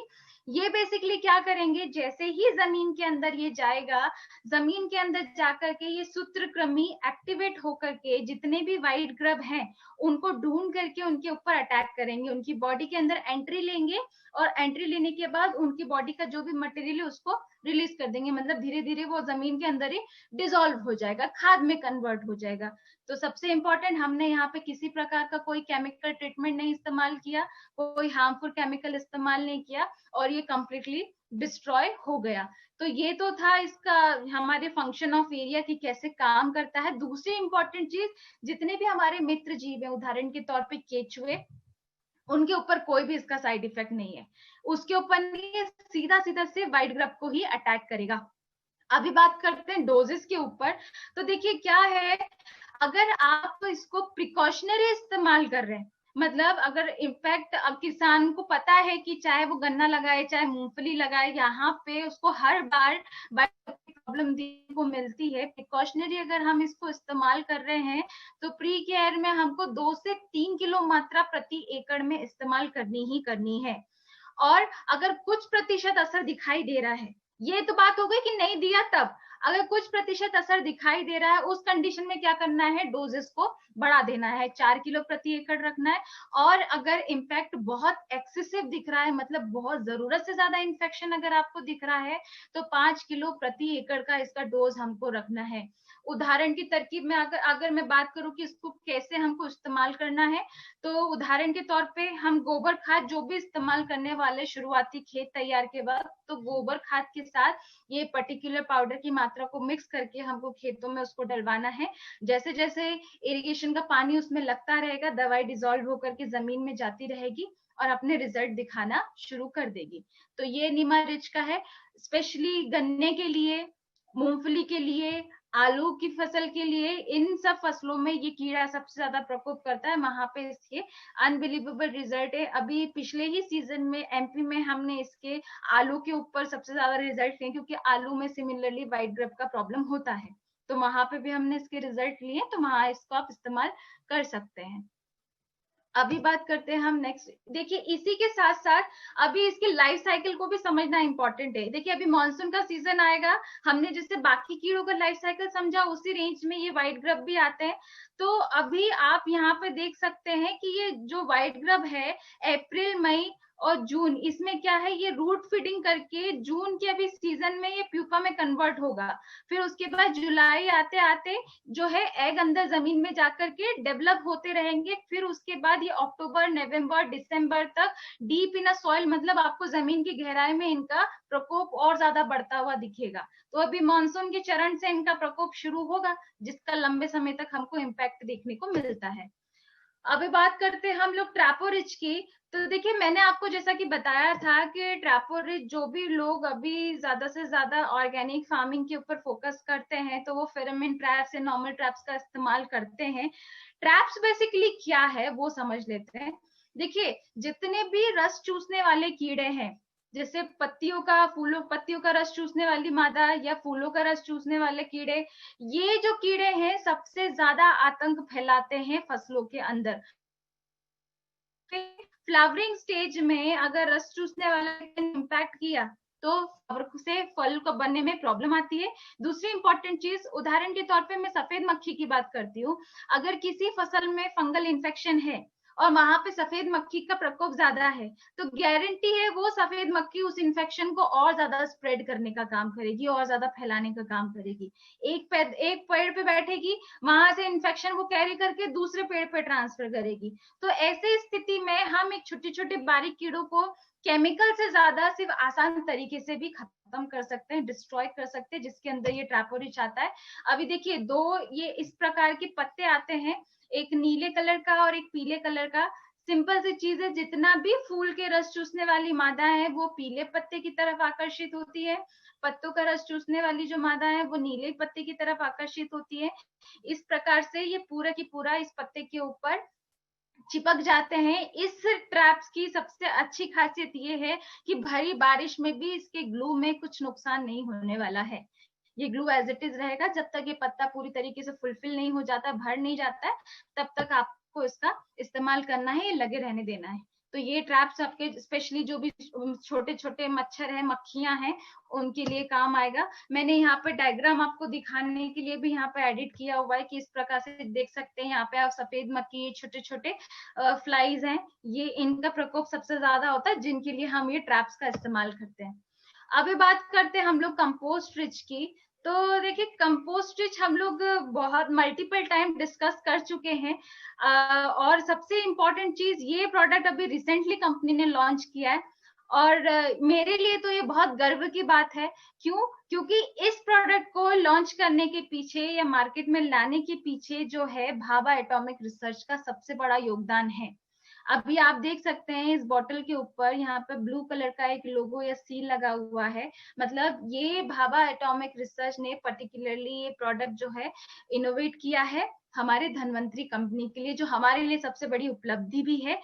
दूसरी इंपॉर्टेंट चीज, ये 150 ग्राम का जो बॉटल है, कंटेंट है, इसके अंदर हमने अलग अलग प्रकार के बैक्टीरिया ही इस्तेमाल किए हैं, जो कंपोस्ट की या आप कह लीजिए खाद को कन्वर्ट करने की प्रक्रिया के लिए इस्तेमाल होते हैं। सबसे इम्पोर्टेंट चीज, चाहे आपके घर में सूखा कचरा हो, चाहे आपके खेतों में परले हो या सूखा कचरा हो, उदाहरण के तौर पे अभी धान लगेगा, गेहूं का सीजन जा चुका है, गेहूं का हमारा कचरा है, गन्ने का सूखा कचरा है, यहाँ तक कि दूसरे कचरे की भी बात करें तो ये सारे के सारे कचरे को 35 से 40 दिन के अंदर खाद में कन्वर्ट करने की क्षमता रखता है। दूसरी इंपॉर्टेंट चीज, ये तो बात हो गई कि आपके कचरे को डिसॉल्व करने की। ये बैक्टीरिया इतने कैपेबल हैं कि जो नारियल की पत्ती, मतलब हम भी जानते हैं कि नारियल की पत्ती कितनी हार्ड होती है, नारियल की पत्ती तक को ये डिसॉल्व करने की ताकत रखता है, तो बाकी की कचरे को बहुत ही कम समय में, मतलब 35 से 40 दिन के अंदर डिसॉल्व कर देगा। लेकिन इस्तेमाल करने का तरीका क्या? अभी हमको क्या करना है, 150 ग्राम ये बॉटल को 200 लीटर पानी के अंदर मिक्स करके हमको इसको, जो भी हमारा सूखा कचरा है खेतों के अंदर, उसके ऊपर स्प्रे करना है। लेकिन अभी यहाँ पर 2 पॉइंट है, कई जगह पे किसान हाथों से कटाई भी करते हैं, कई जगह पे मशीनों से भी कटाई होती है, तो वहां पे कचरे की जो हाइट है उसमें वेरिएशन रहता है। अगर हाथ से कटाई हुई है तो जमीन की सतह से ज्यादा ऊंचाई पे नहीं रहता कचरा, लेकिन अगर मशीनों से कटाई होती है तो वहां पे कचरे की हाइट ज्यादा होती है। तो मेक श्योर करना है कि पहले आपको कचरे को उसके ऊपर रोटर व्हीलर चलवा करके या कल्टीवेटर से उसको कचरे को जमीन की सतह से टच करवाइए, फिर आप इसको स्प्रे कीजिए। स्प्रे करने के बाद इम्पोर्टेंट इरिगेशन हमको करना ही है। देखिए, डीकम्पोजिंग की जो प्रक्रिया है, ये माइक्रोब्स इसके अंदर जो काम करते हैं, उन माइक्रो ऑर्गेनिज्म के लिए हवा और नमी इन दोनों का होना बहुत जरूरी है, अदरवाइज बैक्टीरिया पनपेंगे नहीं या प्रॉपर तरीके से काम नहीं कर पाते हैं। इसलिए अगर जब भी बेटर रिजल्ट देखना है तो हमको स्प्रे करने के बाद इरिगेशन इज वेरी इंपॉर्टेंट, वो हमको करना ही करना है। ये तो बात हो गई आपके कचरे की, लेकिन मैं बात करूं इसको दूसरी तरीके से इस्तेमाल करने की, तो कई जगह पे किसान खुद का भी कंपोस्ट तैयार करते हैं, गोबर खाद सड़ाते काफी अच्छी मात्रा में। तो उसी गोबर खाद को अगर आपको व्यवस्थित तौर पे और अच्छे तरीके से सड़ाना है, जिसमें बैक्टीरिया आपको काम के डेवलप करना है, तो वहां पे आप क्या कर सकते हैं, सिमिलर प्रोसेस पानी के अंदर इस बॉटल को मिक्स करके इस पे स्प्रे कीजिए। मेक श्योर रखिए कि उसमें 30 से 40% नमी बनी रहे, और कोशिश कीजिए कि आप उस कचरे को ढक करके रखें, जो भी कंपोस्ट है आप उसको ढक के रखेंगे तो प्रोसेस प्रॉपर तरीके से होगा। और 15 से 20 दिन के बाद वो प्रोसेस को वापस से रिपीट कराइए फॉर बेटर रिजल्ट। तो उस गोबर खाद में जो बैक्टीरिया डेवलप होंगे वो आपको खेती में बेनिफिट देखने को मिलेगा। तो सिर्फ कचरा जलाने या उसको खत्म करने तक ही सीमित नहीं है ये। अगर आप घर में खुद का गोबर खाद या खुद का कंपोस्ट तैयार कर रहे हैं जो किसान, उनके लिए भी ये चमत्कारी रिजल्ट देने का काम करेगा ही करेगा। तो ये यहाँ पे हमारा कंपोस्ट रिच खत्म होता है। अभी बात करते हैं ग्रेन रिच के ऊपर। तो देखिए, ये ग्रेन रिच भी एक हमारी कंपनी की नई उपलब्धि है। बेसिकली क्या होता है, हम हमारे नॉर्मल घरों की मैं बात करती हूँ, आज हम लोग हमारे घर में मल्टीपल ग्रेन्स को प्रिजर्व करके रखते हैं, चाहे गेहूं है, चावल है या कोई दालें हैं। आमतौर पे लोग क्या करते हैं, कुछ उसमें सल्फास की गोलियां पहले डाल करके रखते थे, कुछ लोग खुली पहले डालते थे, अभी कुछ लोग उसको सूती कपड़े में बांध करके अपने ग्रेन्स में डाल के रखते हैं। अभी मार्केट में बहुत सारे ऐसे भी प्रोडक्ट आते हैं जो आप उसको नॉर्मल पाउडर को अपने अनाज के ऊपर कोटिंग करके रख दीजिए, जिससे घुन या बाकी के जो भी नुकसान पहुंचाने वाले कीट है वो ना लगे और आपका काम हो जाए।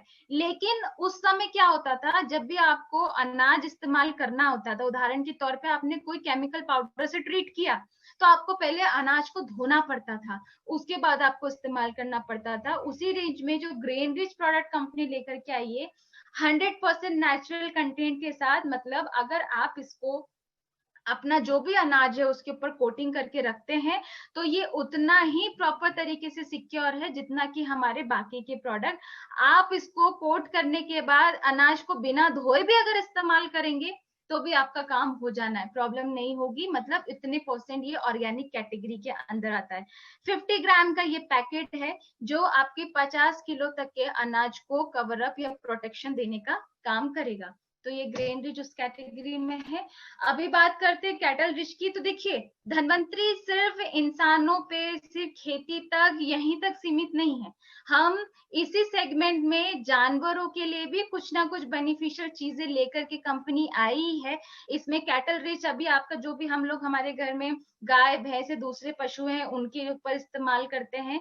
तो मैं इसके आपको कंटेंट बता दूं। बेसिकली कैटल रिच के अंदर अगेन हमारा ह्यूमिक, फिल्विक, लाइसिन और हल्दी, कैल्शियम के बाकी के जो ऑर्गेनिक कंटेंट है वो हमने इस्तेमाल किए हैं। सबसे इंपॉर्टेंट चीज, अभी देखिए रोजमर्रा की जिंदगी में हम हमारे जो घर में जीव जंतु उस पर कितना फोकस कर पाते हैं। जो लोग मवेशी पालते हैं, मैं उनके लिए स्पेसिफिकली बात कर रही हूँ। अगर आप नॉर्थ साइड जाएंगे, यूपी, पंजाब, हरियाणा, यहाँ पे रेशियो ज्यादा है। एमपी में थोड़ा अभी चलन कम हो गया है, लोग अवॉइड करते हैं, लेकिन सिमिलरली राजस्थान में आपको देखने को मिलेगा, रायपुर, छत्तीसगढ़, यहाँ के इस एरिया में भी आपको देखने को मिलेगा। अब ऐसी स्थिति में घर के ही मवेशियों के साथ बहुत मल्टीपल प्रॉब्लम को भी फेस करना पड़ता है। प्रॉब्लम के ऊपर तो मैं बात करूंगी। सबसे इंपॉर्टेंट चीज क्या है, अगर कैटल रिच का रेगुलर हम इनटेक हमारे घर के पशुओं को करवाते हैं तो सबसे पहला क्या, दूध का जो फैट लेवल है उसमें इंक्रीमेंट होगा, फैट % बढ़ेगा, दूध की मात्रा में भी वृद्धि होगी। मात्रा में वृद्धि, ऐसा नहीं कि पहले 2-3 लीटर आता था तो एकदम सडन 5-7 लीटर आने लग जाएगा। स्लोली एंड ग्रेजुअली आपको रिजल्ट देखने को मिलेंगे। 15-20 डेज के बाद हो सकता है आपका 500 to 700 ml बढ़े, फिर धीरे धीरे और इम्प्रूवमेंट हो। फैट परसेंट अगर मैं बात करूं तो गाय के और भैंस के दोनों के दूध में फैट परसेंट अलग अलग होता है। जब डेयरी पे हम सोल्ड आउट करने जाते हैं तो सबसे पहले वो फैट परसेंट ही चेक करता है ना, कि दूध के फैट की क्वालिटी है, उसके हिसाब से आपको उसका वाजिब दाम मिलता है। तो डेफिनेटली वो फैट परसेंट को भी इम्प्रूव करने का काम करेगा। ये तो हो गई हमारे फायदे की बात। अब बात करते हैं अगर किसी पशु को दूसरी कोई प्रॉब्लम है, उदाहरण के तौर पे आज के समय में बांझपन की समस्या सबसे ज्यादा देखने को मिल रही है। दूसरा, कुछ गाय भैंसों में ये प्रॉब्लम भी होती है कि दूध आते आते थन बंद हो जाता है, थन में से पस या खून निकलने लगता है, उनके गौमूत्र में से या गोबर में से बहुत अजीब तरीके की स्मेल आती है, बहुत स्टिंक करता है। मतलब क्या, डाइजेस्टिव सिस्टम प्रॉपर नहीं है तो स्टिंक करेगा, स्वाभाविक है। तो ये जो बाकी की प्रॉब्लम है, मतलब उनका डाइजेस्टिव सिस्टम को भी सुधारेगा, साथ ही साथ जो दूसरी प्रॉब्लम है, उदाहरण के तौर पे उनका थन बंद हो गया है, उसमें से रक्त का स्त्राव हो रहा है, पस निकल रहा है, वो प्रॉब्लम को भी सॉल्व करने का काम करता है। इस पे भी हमने रिजल्ट लिए हुए हैं, तभी मैं आपको फैक्ट और फिगर के ऊपर बात कर रही हूँ। दूसरी चीज, अगर ऐसी कोई डिजीज है तो वहां पे आपको इमीडिएट रिजल्ट नहीं, आपको वेट करना पड़ेगा रिजल्ट के लिए। कम से कम कंटिन्यूशन में 3 to 4 मंथ आपको अपने जानवर को ये चीज खिलानी पड़ेगी। इन बिटवीन फैट परसेंट और आपके दूध की मात्रा तो बढ़ेगी, लेकिन जो प्रॉब्लम है वो धीरे धीरे रिजॉल्व होगी और वो 100% उस पर आपको रिजल्ट देखने को मिलेंगे। अब बात करते हैं इसकी डोजेस के ऊपर। तो देखिए, हमको इसकी 4 ग्राम मात्रा देनी है। ये पाउडर फॉर्म के अंदर आता है, लेकिन वो 4 ग्राम मात्रा आपको उनका जो भी वो सानी है, जो चारा होता है, उसके अंदर मिक्स करके नहीं देनी है। सबसे सिंपल प्रोसेस है। देखिए, चने के दाने के बराबर मात्रा 4 ग्राम, दैट विल बी इनफ, उतनी ही मात्रा होगी। उस मात्रा को रोटी के ऊपर रख के सुबह शाम एक एक रोटी हमको खिलानी है, सो दैट जो पर्टिकुलर मात्रा है वो प्रॉपर जगह पे जाए और उसका प्रॉपर रिजल्ट मिले। चारे के अंदर दवाई मिक्स मत कीजिएगा। सबसे अच्छा प्रोसेस रोटी के साथ देने का ही है। तो ये हमारा कैटल रिच है। उसके बाद अभी मोस्ट इंपॉर्टेंट प्रोडक्ट जो सबसे जरूरी कैटेगरी के अंदर आता है, और दूसरा, अभी आपका जो खरीफ के सीजन में आपके लिए सबसे स्पेशली ये काम आने वाला है, बीजो रिच। तो देखिए, बीजो रिच बेसिकली अभी रिसेंटली कंपनी ने ये प्रोडक्ट लॉन्च किया है। बहुत लंबे समय से कंपनी इसके ऊपर प्रोसेस करती जा रही थी। हम सब जानते हैं कि लॉकडाउन की विपरीत परिस्थितियां चल रही थी, फिर भी इन विपरीत परिस्थितियों में भी कंपनी अपने R&D डिपार्टमेंट को सक्रिय करके बैठी थी। कुछ ना कुछ डेवलपमेंट प्रोसेस चल रहा था, और उसी डेवलपमेंट के भाग में सबसे पहला अचीवमेंट हमारा बीजो रिच था, एंड सेकेंड अचीवमेंट इज जो हमने शुगर केन का किट लेकर के आए हैं। अभी बीजो रिच स्पेशली आपकी खरीफ के सीजन में क्यों काम आने वाला है, सब लोग आप थोड़ा सा प्रॉपर तरीके से सुनिएगा। आपको स्क्रीन पे यहाँ पे फोटोग्राफ जो दिखाई दे रहा है, ये 2 अलग अलग पैकिंग डिजाइन में दिख रहा होगा। पहला तो आपका ये येलो और रेड कलर की जो डिजाइनिंग में दिख रहा है, मतलब जितनी भी आपकी ऑयल सीड या पल्सेस वाली क्रॉप है, मतलब जितनी भी दलहन तिलहन वाली फसलें हैं, दलहन तिलहन, मूंगफली, सोयाबीन, जो भी हमारी बाकी की दालें हैं, उन फसलों के लिए ये वाली बॉटल। उसके बाद दूसरे नंबर पे आपको दिख रहा होगा ग्रीन कलर का, तो ये सीरियल क्रॉप, मतलब आपका धान, गेहूं, मक्का, बाजरा, जितने भी आपके ग्रेन्स हैं, सीरियल क्रॉप हैं, वो सारे के सारे ये दूसरे वाली बॉटल के साथ इस्तेमाल होंगे। तो ये 2 कैटेगरी हो गई, दलहन तिलहन के लिए अलग और अनाज वाली फसलों के लिए अलग। अब ये अलग क्यों लेकर के आए हैं वो मैं आपको बताती हूँ, उसके ऊपर भी हम लोग डिस्कस करेंगे। लेकिन उसके ऊपर डिस्कस करने के पहले मैं आपको एक चीज बताती हूँ कि हमने जो बीजो रिच के अंदर तत्व इस्तेमाल किए हैं वो बेसिकली क्या है। तो देखिए, इसके अंदर हमने 3 प्रकार के बैक्टीरिया इस्तेमाल किए हैं, नाइट्रोजन, फास्फोरस और पोटाश, एनपीके। अभी ये एनपीके जो बैक्टीरिया हमने इस्तेमाल किए हैं, इनका कंजर्शियम किया है। कंजर्शियम बोले तो एक साथ एक ही बॉटल में तीनों बैक्टीरिया हमने आपको दिए हैं। अब ये बैक्टीरिया क्या करेंगे, आपकी जमीन के अंदर जब भी आप बीज उपचारित करके बीज को लगाएंगे, तो जो भी मृदा जनित रोग हैं उससे भी सुरक्षा देंगे। दूसरी चीज, आपका जो बीज है उसको एक समान रूप से अंकुरित करने का भी काम करेंगे। ये सब इंपॉर्टेंट चीज। दूसरी चीज, किसी भी फसल के लिए बीज उपचार, सीड ट्रीटमेंट एक तरीके से आपका टीकाकरण का काम करती है।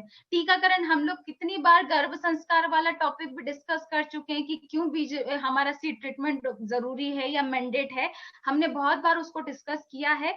लेकिन बीज उपचार मेरी नजर में किसी भी फसल के लिए टीकाकरण की तरह काम करता है, या किसी भी फसल की पहली सीढ़ी, पहला पायदान है। लेकिन आप यकीन नहीं मानेंगे, मैक्सिमम किसान इस प्रोसेस को अवॉइड करते हैं, भूल जाते हैं। कुछ लोग इसको अपनाना नहीं चाहते जस्ट बिकॉज ऑफ कि हमारा टाइम इन्वेस्ट होगा या हम इतना समय नहीं दे सकते। दूसरी चीज, अगर कुछ लोग इसको करते भी हैं तो कहीं ना कहीं पे प्रोसेस भी गलत हो जाता है। मैंने कुछ किसानों से बोलते हुए सुना है कि मैडम हम बीज उपचार करेंगे, लेकिन हम बीज को 24 या 48 घंटे बाद बोएंगे। उपचारित आज कर देंगे लेकिन लगाएंगे 2 दिन बाद, क्योंकि हमारे लिए डिफिकल्ट हो जाता है सेम डे में उसको उपचारित करना और सेम डे में लगाना। तो वो प्रोसेस करने से भी क्या नुकसान होने वाला है वो भी मैं आपको बताऊंगी। दूसरी जरूरी चीज, अभी सबसे बड़ा पॉइंट समझने का ये है कि बीजो रिच बेसिकली किसी भी प्रकार का अगर आप फसल में इसको इस्तेमाल कर रहे हैं, चाहे दलहन तिलहन हो, चाहे हमारा अनाज वाली फसलें हो, उस सारे की सारे बीज को एक समान रूप से उपचारित करेगा, एक समान रूप से अंकुरित करने का काम करेगा, जिसका फायदा किसान को उत्पादन के समय पे भी होगा। जो बाकी की अगर कोई तकलीफ या परेशानी फसल के अंदर निकल के आती है, वो उससे भी उसको प्रोटेक्ट करने का काम करेगा, क्योंकि मैंने जैसा कि कहा कि टीकाकरण की प्रोसेस की तरह काम करता है। अभी बात करते हैं इसकी मात्रा के ऊपर। तो देखिए 250 ml की इसके अंदर बॉटल है, जिसके अंदर हमने सिर्फ 250 ml मात्रा दी है। वो 250 ml की मात्रा आपको 1 एकड़ के बीज के लिए इस्तेमाल करना है। I am repeating again, 250 ml की मात्रा सिर्फ 1 एकड़ के बीज के लिए। 110% कुछ लोगों के मन में कुछ ना कुछ विचार होंगे। मैं किसान की प्रोस्पेक्टिव से ही बात करती हूँ। देखिए, हर किसान अपने अकॉर्डिंग अपनी बीज की मात्रा को कैलकुलेट करता है, कहीं पे कुछ ना कुछ 19-20 फर्क। धान की बात करूं तो धान बीज की मात्रा अलग है, सोयाबीन की बात करें तो उसमें भी बीज की मात्रा अलग रहने वाली है। अभी उदाहरण के तौर पे कहीं पे कोई किसान 4 किलो बीज इस्तेमाल करने वाला था, वहीं सोयाबीन में अब 1 बीघा में कुछ 30-35 किलो बीज इस्तेमाल करता है किसान। तो उसका लॉजिक ये जाता है कि एक जगह पे मैं 30-35 किलो में इस्तेमाल कर रहा हूँ और एक जगह में 4 किलो में इस्तेमाल कर रहा हूँ। मतलब ये भी कर सकता हूँ कि मैं 20 किलो या 30 किलो बीज में इस्तेमाल कर लूं और उसको 4 एकड़ में डाल दूं, ये भी तो कर सकते हैं। तो ऐसी स्थिति में क्या होगा, रिजल्ट में वेरिएशन देखने को मिलेगा, रिजल्ट में डिफरेंस 100% देखने को मिलेगा। इस मॉडल का जो डिजाइनिंग है, जो काम करने का फंक्शन का तरीका है, वो सिर्फ और सिर्फ 1 एकड़ के एरिया के लिए ही है। कैसे, उदाहरण से समझते हैं। उदाहरण के तौर पे मैं अगर सोयाबीन का बीज लगाने वाली हूँ 1 एकड़ में 45 या 40 किलो के लगभग, उदाहरण के तौर पे उस बीज को मैंने एक 250 ml की बोतल से उपचारित कर दिया। अब उपचारित करके मैंने क्या किया, वो 250 ml की जो बैक्टीरिया है, जीवाणु है, पर्टिकुलर उसी एरिया में ब्रॉडकास्ट हुए जितने एरिया में जाने चाहिए थे। अब लेकिन मैंने क्या किया, यहाँ पे 40-45 की जगह पे 1 कुंटल बीज को 250 ml बॉटल से उपचारित कर दिया। तो जो बैक्टीरिया है वो क्या हो जाएंगे, डाइवर्सिफाई हो जाएंगे, डिवाइड हो जाएंगे, उसकी मात्रा अलग अलग एरिया में जाएगी, 1 एकड़ की जगह 2 एकड़ में चली जाएगी। तो डेफिनेटली रिजल्ट में भी वेरिएशन देखने को मिलेगा। तो इसीलिए यहाँ पे ये पॉइंट समझना सबसे ज्यादा जरूरी है। मैं आप लोगों से इसलिए शेयर कर रही हूँ क्योंकि अभी रिसेंटली मेरे पास क्वेश्चन आया था। एक व्यक्ति का कहना था कि मैडम हम लोग आरपीएस से ही 250 ml आरपीएस से हम 1 कुंटल बीज उपचारित कर देते थे। तो फिर तो उस हिसाब से बीजो रिच की जो 250 ml मात्रा है वो 1 एकड़ के बीज के लिए नहीं, ज्यादा बीज के लिए इस्तेमाल होगी, किसान का ऐसा कहना है। तो उन लोगों को स्पेशली डाउट क्लियर करने के लिए मैंने ये बात बताई है। साथ ही साथ अगर आपके मन में भी ये प्रश्न पनप रहा हो तो आप लोगों का भी प्रश्न क्लियर हो जाए। बीज की मात्रा कितनी भी हो, डजंट मैटर, आपको करना सिर्फ 1 एकड़ के एरिया के लिए ही है, क्योंकि ये बैक्टीरिया 1 एकड़ के एरिया में जाकर के ही काम करेंगे, डेवलपमेंट करेंगे। वो तो जमीन में जाके और पनपेंगे ना, लंबे स्तर पे आपको फायदा देंगे। इस वजह से इसको 1 एकड़ का डोज ही रखा गया है। अभी ये तो बात थी बीजो रिच की। अभी मैं आपको सबसे एक इम्पॉर्टेंट पॉइंट यहाँ पर डिस्कस करने वाली हूँ। देखिए, बहुत सारे लोग अभी हम यहाँ पे जितनी भी हमारी खरीफ की फसल है, अलग अलग एरिया में अलग अलग फसलें लगेंगी। सोयाबीन भी है, मूंगफली भी है, हमारा धान भी है। यहाँ तक कि कुछ एरिया में अभी धान की नर्सरी प्रिपेयर होनी शुरू भी हो गई होगी आपके रायपुर छत्तीसगढ़ तरफ। तो मैं एक ओवरऑल फैक्ट और फिगर के ऊपर मेरा दिमाग को मैं कैलकुलेट कर रही थी कि जो बीज उपचार की प्रक्रिया है सिर्फ जीवाणुओं तक सीमित नहीं है। हम कहते हैं कि मृदा जनित रोगों को करने के लिए हमको फंगिसाइड भी इस्तेमाल करने हैं, क्योंकि ट्राइकोडर्मा सुडोमोनास भी जाना चाहिए, तो वो फंगस को खत्म करेंगे। जीवाणु कल्चर या जीवाणु बैक्टीरिया अपना अलग तरीके से काम करेंगे। तो इस प्रोसेस में ये 3 चरण सबसे ज्यादा इंपॉर्टेंट होता है। पहला होता है फंगिसाइड, दूसरा इंसेक्टिसाइड, तीसरा मैंने यहाँ पे राइजोबियम, जो दलहन तिलहन फसल के लिए बैक्टीरिया इस्तेमाल होता है वो मैंने सिर्फ राइजोबियम लिखा है। उदाहरण के तौर पे सोयाबीन में राइजोबियम का ही कल्चर लगेगा। तो अभी क्या होता है, बहुत सारे, ये किसानों के प्रोस्पेक्टिव से मैं आपको समझा रही हूँ। आने वाली फसलों में धान की बात करें या सोयाबीन की बात करें, तो ये तीनों चरणों को किसान फॉलो करता है। वो फंगिसाइड फफूंदी नाशक से भी उपचारित करेगा, केमिकल वाला, कीटनाशक से भी, कीटनाशक केमिकल वाला। उसके बाद आता है तीसरा चरण जीवाणु कल्चर वाला। तो अभी ये तीनों प्रोसेस में हमारा कौन सा प्रोडक्ट कहाँ पे फिट बैठ रहा है, ये आप लोगों को समझना है। तो देखिए, सबसे पहली कैटेगरी के अंदर आ जाता है फफूंदी नाशक मतलब फंगिसाइड, जो कि आ गया हमारा सॉइल गार्ड। सॉइल गार्ड यहाँ पे हमको इस्तेमाल करना है। फिर बात करते हैं कीटनाशक इंसेक्टिसाइड। तो देखिए, कीटनाशक हम जो सबसे ज्यादा रिकमेंड करते हैं कि जो हमारा इम्यूनोरिच है हम उसको स्प्रे में इस्तेमाल करते हैं। तो अगर यहाँ पे बीज उपचार में इम्यूनोरिच हम स्किप भी करेंगे तो चलेगा। फिर सेकंड थर्ड प्रोसेस आता है जीवाणु या बैक्टीरिया, जहां पे आ जाता है हमारा बीजोरिच। अब ये जो प्रोसेस है, उदाहरण के तौर पे धान की बात करूं, सोयाबीन की मैं बात करूं, तो सबसे पहले हमको क्या करना है, सॉइल गार्ड से उसको उपचारित करना है। 5 से 10 ml प्रति किलो बीज की मात्रा के हिसाब से उसमें 10 ml पानी मिला के उसको हल्के हल्के हाथ से बीज के ऊपर कोटिंग करनी है। उसके बाद फंगीसाइड से उपचारित करने के बाद कम से कम 2 घंटे तक के लिए उस बीज को हमको छांव में सुखा करके रखना है, सुखाने के लिए छोड़ना है। 2 घंटे के बाद हमको हमारा जो जीवाणु है, जो बैक्टीरिया है, 250 ml की बोतल बैक्टीरिया की। अब देखिए, यहाँ पे अगर बीज की मात्रा कम है तो पानी के रेशियो को कम रखिए, बीज की मात्रा ज्यादा है तो पानी के रेशियो को अकॉर्डिंगली बढ़ा दीजिए। किसान अंडरस्टूड है ये सारी चीजों को, वो आसानी से समझता है, तो वो अपनी सहूलियत के हिसाब से वो चीज मैनेज कर लेगा। कल्चर से या बीजो रिच से उपचारित करने के बाद 10 से 15 मिनट ही हमको हमारे बीज को छांव में सुखाना है। देन इमिडिएटली उसकी सोइंग कर देनी है या बोनी करनी है। अब मैं आपको बताती हूँ, फंगिसाइड में और बैक्टीरिया में 2 घंटे का हमने गैप क्यों रखा।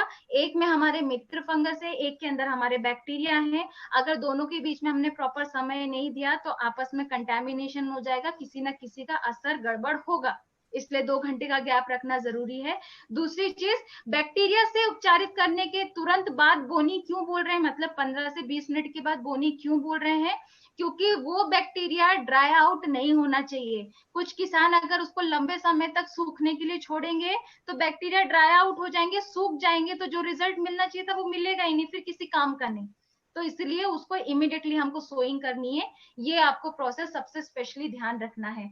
दूसरी इंपॉर्टेंट चीज, बीजोरिच का हम उपचारित तो हम कर रहे हैं एक समान अंकुरण के लिए, लेकिन उसके पहले किसान मैक्सिमम ये मेक श्योर रखें कि अपने हर बीज को आकलन करना जरूरी है। मतलब जो भी आप घर में बीज इस्तेमाल कर रहे हैं, कुछ लोग हाइब्रिड बीज इस्तेमाल करते हैं, कुछ लोग घर का ही बीज इस्तेमाल करते हैं, तो वो दोनों बीज को कैलकुलेट करना जरूरी है।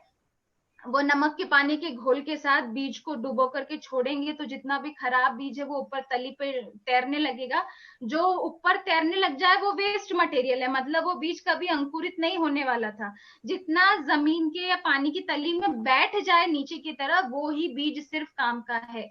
उस बीज को निकाल करके उपचारित करें तो यहाँ पर क्या प्रॉपर तरीके से बीज का आकलन भी हो जाता है। ये इंपॉर्टेंट प्रोसेस है। उसके बाद मैं बात कर रही थी आपसे, देखिए यहाँ पे राइजोबियम कल्चर या आपका एजोस्पाइरलम जो कल्चर है, जो हमने 2 नाइट्रोजन के अलग बैक्टीरिया लिए हैं हमारी बीजो रिच की बोतल में।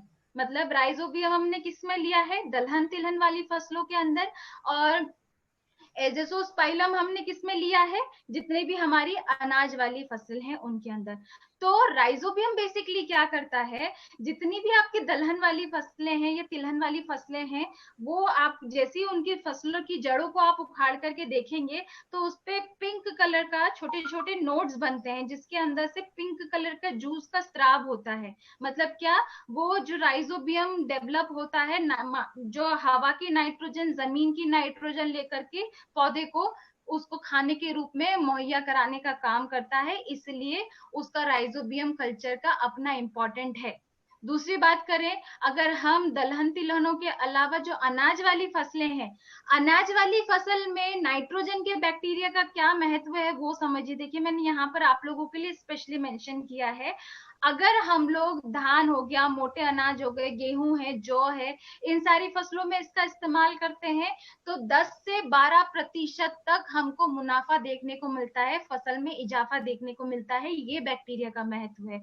उसके बाद 15 से 20 किलोग्राम नाइट्रोजन प्रति हेक्टेयर की बचत भी होती है। मैंने जैसा कि आपको बताया कि अगर आपका जीवाणु जमीन के अंदर है तो वो प्रॉपर भोजन को प्रॉपर जगह पे पहुंचाने का काम करेगा, या अवेलेबल भी नहीं है तो प्राकृतिक स्रोत से कलेक्ट करने का काम करेगा। तो इसीलिए हमने क्या किया, जो बीजो रिच की बॉटल है उसमें एनपीके, नाइट्रोजन, फास्फोरस पोटाश के बैक्टीरिया एक जैसे ही है दोनों बॉटल में, सिर्फ नाइट्रोजन का बैक्टीरिया चेंज किया है। दलहन तिलहन वालों में राइजोबियम डाला है, अनाज वाली में हमने एजोस्पाइलम डाला है। ये इतना बेसिक डिफरेंस है जो हमको बेनिफिट देखने को मिलता है। अभी एक और मैं आपसे इंपॉर्टेंट चीज डिस्कस कर रही हूँ। कुछ लोगों को कंफ्यूजन भी होता है कि निमाटोड्स में और राइजोबियम में भी अंतर नहीं देखने को मिलता। कई जगह पे जड़ों के अंदर हम गिठाने तो देखते हैं, लेकिन वो गिठाने निमाटोड है कि राइजोबियम है, उसको पहचाने कैसे।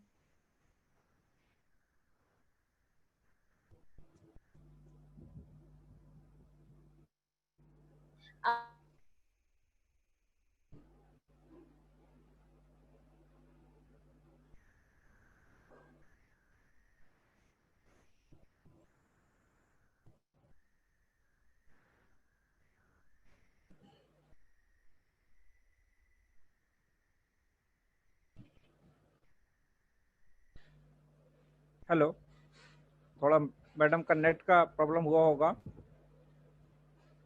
आज बहुत बेहतरीन जानकारी मैडम ने दी है। उम्मीद करता हूँ सभी लोगों को पसंद आई होगी। जब तक मैडम दोबारा कनेक्ट होती हैं तब तक मैं चाहूँगा, ये बेहतरीन जानकारी, धन्वंतरी ने ये बेहतरीन प्रोडक्ट हमें अवेलेबल कराए हैं। ये प्रोडक्ट जिसने भी आपको यहाँ पे, अगर आप फर्स्ट टाइम आए हैं, जिन्होंने भी यहाँ पे आपको इनवाइट किया है, उन्होंने लिंक भेजा है, उनसे इनकी पूरी जानकारी आप ले सकते हैं। आज ये प्रोडक्ट एज ए ग्लैंस, मतलब आपको सिर्फ एक झलक दिखाई गई है। हर एक प्रोडक्ट कंपनी का बेहतरीन है, जिसकी पूरी डिटेल है, हर एक प्रोडक्ट की अलग पीपीटी है। ये प्रोडक्ट ना सिर्फ हमारे देश के लिए बेहतरीन है, हमारे लिए बेहतरीन है, ना सिर्फ हमारे किसानों के लिए बेहतरीन है, बल्कि उनको एक आय का स्रोत भी देते हैं। तो ये बहुत महत्वपूर्ण है। हम डॉक्टर रमेश पाटिल का मिशन हेल्दी इंडिया और वेल्दी इंडिया, ये दोनों को लेके चल रहे हैं। इस मिशन के तहत जो हमारी मेन जो है हमारे देश के लिए, वो किसान है। वो किसान जैविक खेती भी करें और उसके साथ साथ, उस खेती के साथ साथ वो अपना इनकम का सोर्स भी अपना स्टार्ट करें। तो ये सब जो ऑलरेडी डिस्ट्रीब्यूटर हैं, जो ऑलरेडी इस अभियान के साथ जुड़े हुए हैं, वो इन प्रोडक्ट पे बेहतरीन काम कर सकते हैं। उसके अलावा अगर चाहें तो आप जो नए लोग आए हैं, वो लोग सभी लोगों को, जो लोग भी अपने साथ के हैं, उन्हें बता के, या अपने जिन लोगों ने उन्हें इनवाइट किया है उनसे उनका नंबर लेके, मैं मेरठ से रमन शर्मा हूँ। अलग अलग पूरे हिंदुस्तान में हर जगह ये काम हो रहा है, हर स्टेट में धन्वंतरी काम कर रही है, हर स्टेट में ये प्रोडक्ट आपको अवेलेबल हैं। तो आप चाहें तो हर स्टेट के प्रोडक्ट आप ले सकते हैं। तो मैं चाहता हूँ कि मैडम अगर मीटिंग में आ चुकी हैं तो थोड़ा सा लास्ट का तो रह गया था सेशन, आप चाहेंगे अगली बार क्वेश्चन आंसर सेशन भी करेंगे। इसके लिए आपको कहना पड़ेगा, जिन्होंने आपको लिंक दिया है कि एक सेशन मैडम का और कराया जाए, तो उसमें क्वेश्चन आंसर सेशन रख दिए जाएंगे सारे सभी लोगों की, जिसमें कोई क्वेरी हो अपनी खेती से रिलेटेड, वो जानकारियाँ, ताकि कोई भी क्वेश्चन उनके माइंड में हो तो वो भी सॉल्व आउट किया जाए। मैं राजेश गुप्ता जी हमारे जो इस मीटिंग को होस्ट कर रहे हैं धन्वंतरी सतारा ऑफिस से, उनके हम थैंकफुल हैं। कंपनी मैनेजमेंट के थैंकफुल हैं कि जिन्होंने इतनी बेहतरीन ट्रेनिंग हमें प्रोवाइड कराई और कंपनी ने इतने बेहतरीन प्रोडक्ट प्रोवाइड कराए। तो राजेश गुप्ता जी अगर मुझे सुन पा रहे हैं तो अपने आप को अनम्यूट करें। और मेरे को लगता है मैडम अभी जुड़ नहीं पाई हैं, शायद या मैडम को फोन कर पूछ रहे हैं राजेश गुप्ता जी।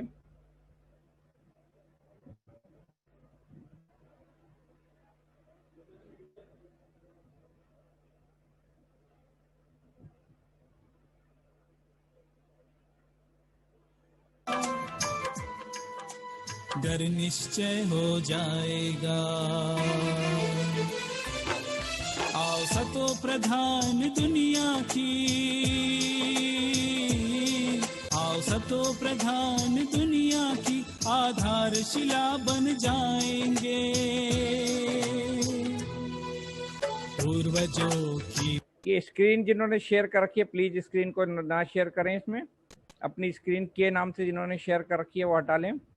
परंपरा को फिर से हम अपनाएंगे। जैविक यौगिक खेती कर हम शुद्ध अन्न उपजाएंगे। जैविक यौगिक खेती कर हम शुद्ध अन्न उपजाएंगे।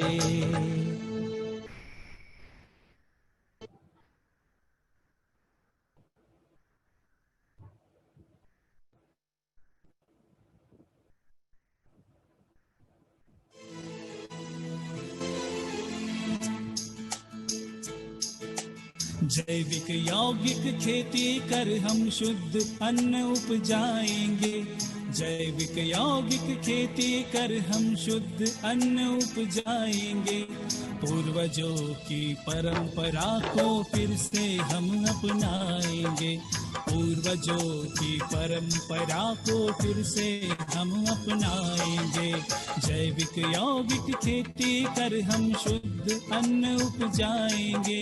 पूर्वजों की परंपरा मैडम अगर यहाँ पे उपस्थित हैं, मैं चाहूंगा अगर मैडम हैं हिताक्षी मैडम तो अपने आप को अनम्यूट करें। हेलो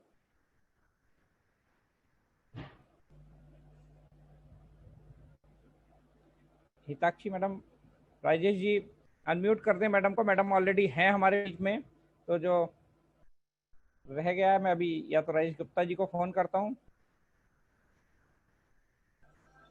हाँ मैडम आप हैं ऑलरेडी, मैं राजेश गुप्ता जी को फोन करता हूँ।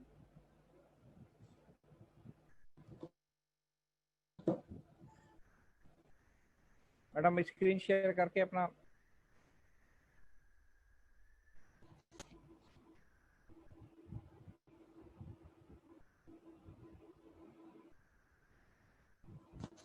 Just a minute, Rajesh Gupta ji host कर रहे हैं इस मीटिंग को।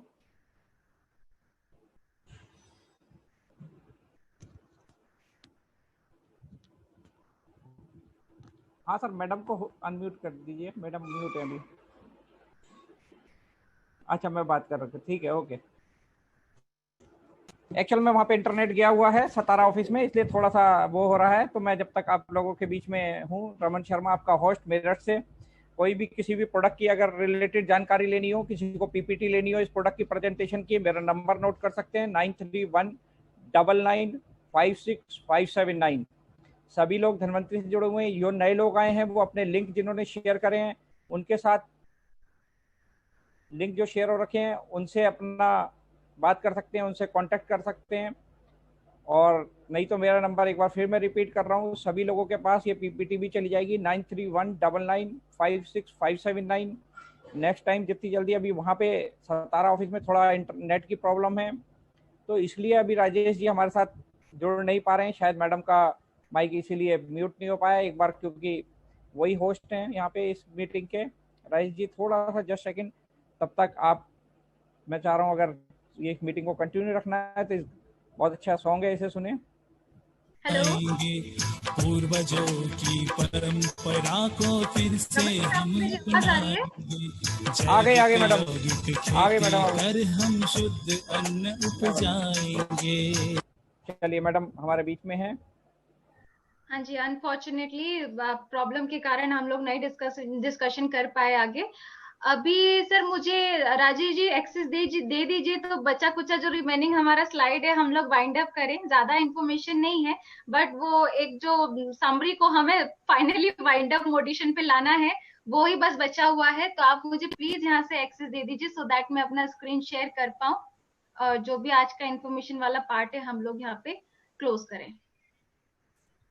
और अभी देखिए रमन सर ने जैसा कि आप लोगों को बोला, ये तो सिर्फ अभी आप लोगों के फॉर बेसिक इंफॉर्मेशन के लिए, कि जितना ज्यादा से ज्यादा मैं आप लोगों को बता सकती थी अबाउट प्रोडक्ट, ये वो वाला पार्ट था।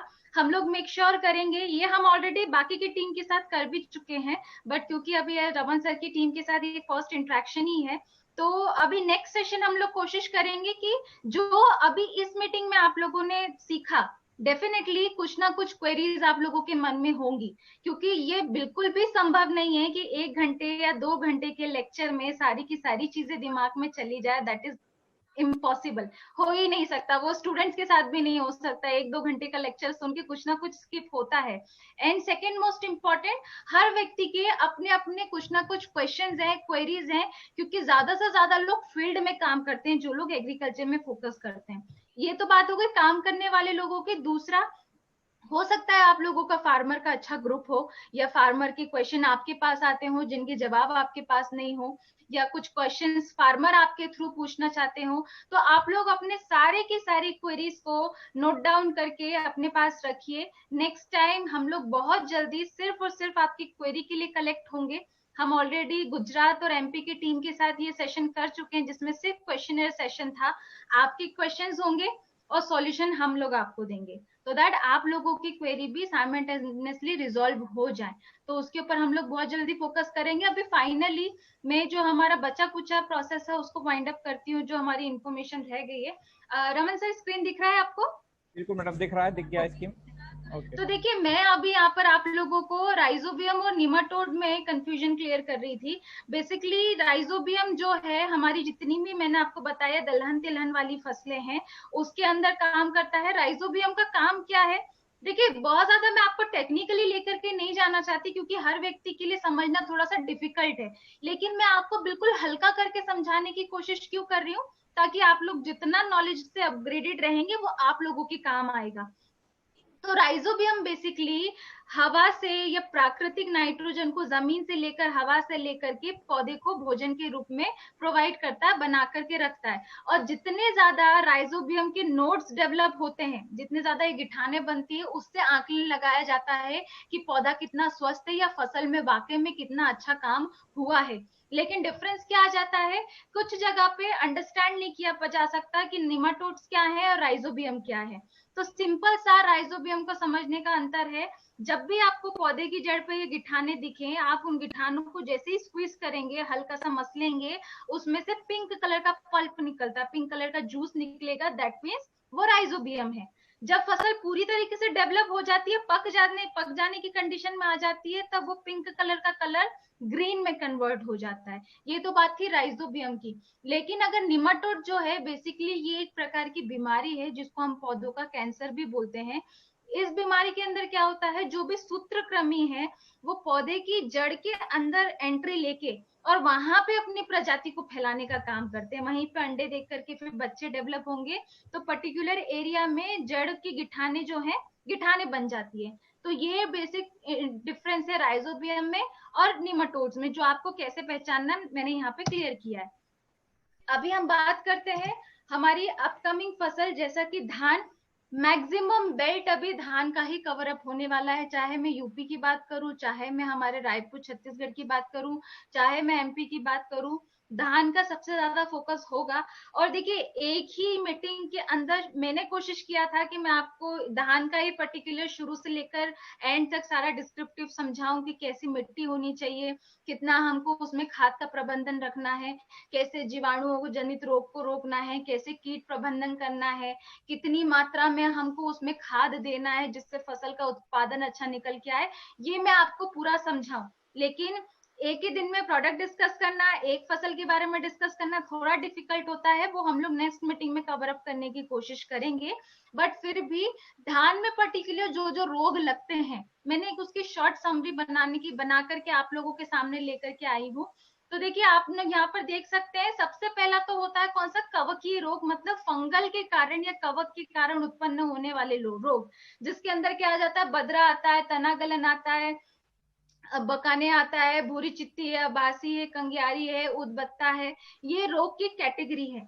सबसे बढ़िया चीज क्या है, जितने भी कवकीय रोग हैं या फंगल इन्फेक्शन वाले रोग हैं, मेक श्योर कीजिए अच्छे से हमारे बीज को उपचारित करके हम नर्सरी में लगाएं।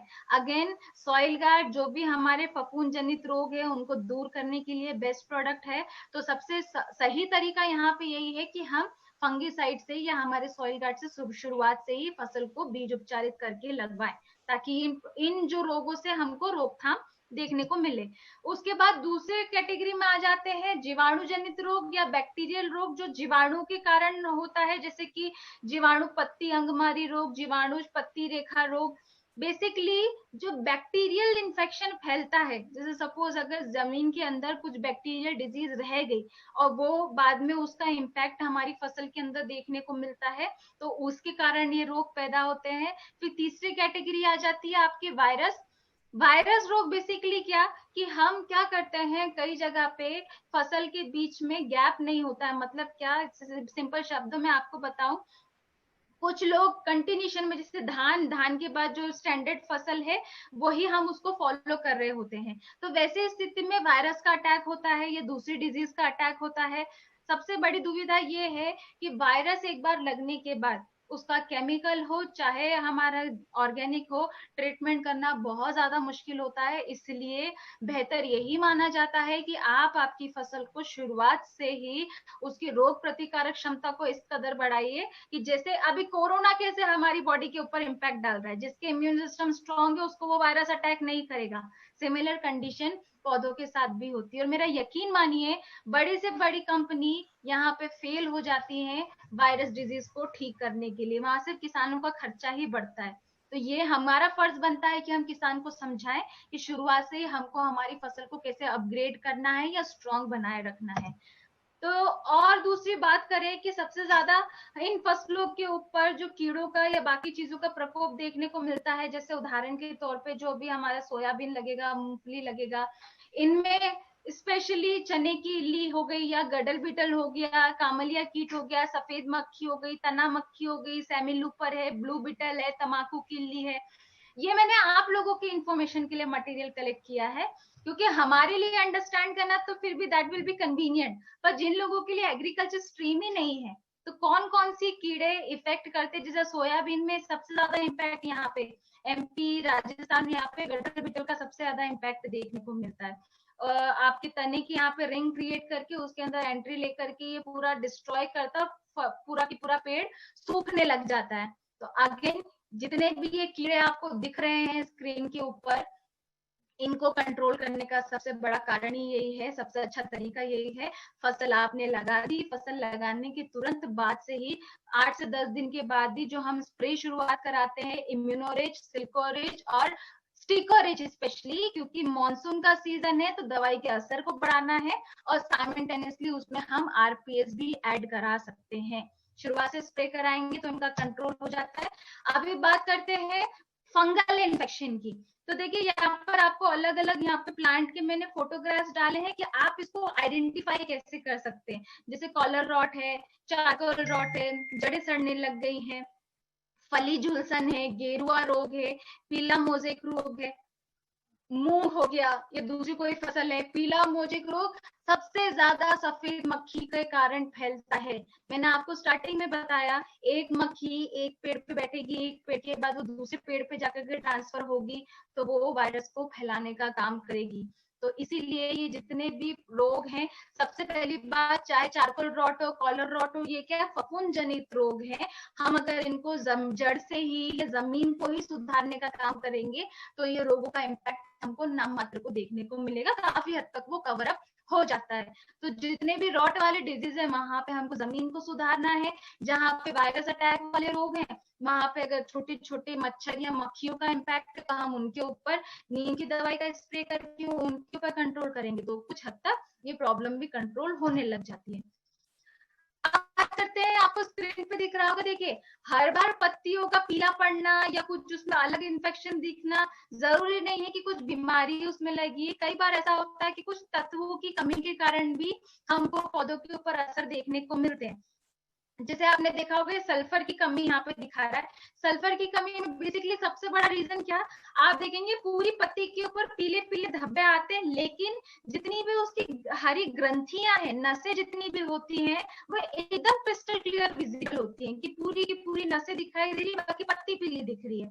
मतलब उसमें सल्फर की कमी है पौधे के अंदर। पत्ता पीला पड़ा इसका मतलब ये नहीं कि सिर्फ वो पीला हमारा पीला मोजेक रोग ही है, कहीं ना कहीं किसी तत्व की डिफिशियंसी है।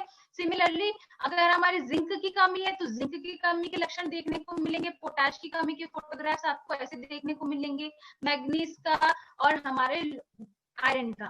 तो अलग अलग प्रोडक्ट, अलग अलग तत्व की कमी के कारण अलग अलग इम्पैक्ट देखने को मिलता है। अभी come to the point, finally अगर मैं पूरा कंक्लूजन लेकर के आऊं कि हमारे चाहे धान हो, चाहे मक्का हो, चाहे सोयाबीन हो या दूसरी फसल हो, तो शुरुआत से लेकर अंत तक इन फसलों में हमको हमारा प्रोडक्ट कहाँ, कैसे और किस तरीके से देना है वो मैं आपको बताती हूँ। देखिए हम सब जानते हैं कि कंपनी ने पहले हमारे लिए सारी चीजें एकदम प्रॉपर तरीके से अवेलेबल करा के रखी है, चाहे वो हमारा कृषि मंथन हो, चाहे वो दूसरी इंफॉर्मेशन हो, हर चीज हमारे पास अवेलेबल है। बट इस कंडीशन में क्या, अभी कृषि मंथन में भी कुछ लोगों के साथ प्रॉब्लम ये है कि पता होने के बावजूद हम उसको कहीं ना कहीं आइडेंटिफाई नहीं कर पाते या उसको क्रॉस चेक नहीं करते हैं कि नहीं हमने पीछे का पेज जाकर के कभी टर्न करके ही नहीं देखा, पहली चीज। दूसरी इंपॉर्टेंट चीज, जब से हम हमारा कृषि मंथन लेके आए हैं तब से लेकर अभी तक उसमें कुछ प्रोडक्ट और भी ऐड हुए हैं, जैसे सिल्कोरिच है, सॉइल गार्ड है, अभी बीजो रिच भी ऐड हो गया है और उसका कंटेंट हम लोग ऑलरेडी तैयार कर चुके थे। तो हर बार नई फ्रूट को, नए प्रोडक्ट को, नए कंटेंट को एडप्ट करना इज मच डिफिकल्ट।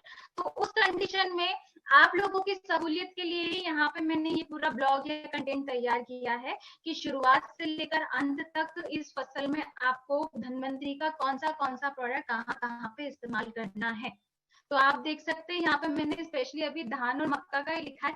मक्का में हम कोई नर्सरी तैयार नहीं करते हैं तो उसका प्रोसेस बिल्कुल सिमिलर रहेगा, नॉर्मल रहेगा।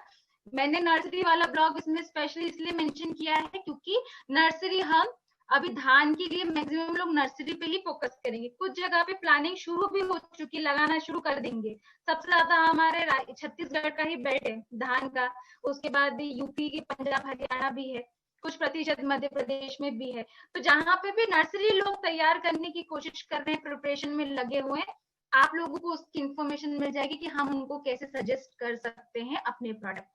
तो सबसे पहले बात करते हैं कि प्रति एकड़ 4 किलो आरपीएस दानेदार हमको बोनी या पखरनी के समय गोबर खाद के साथ मिला करके इस्तेमाल करना है, पहली चीज।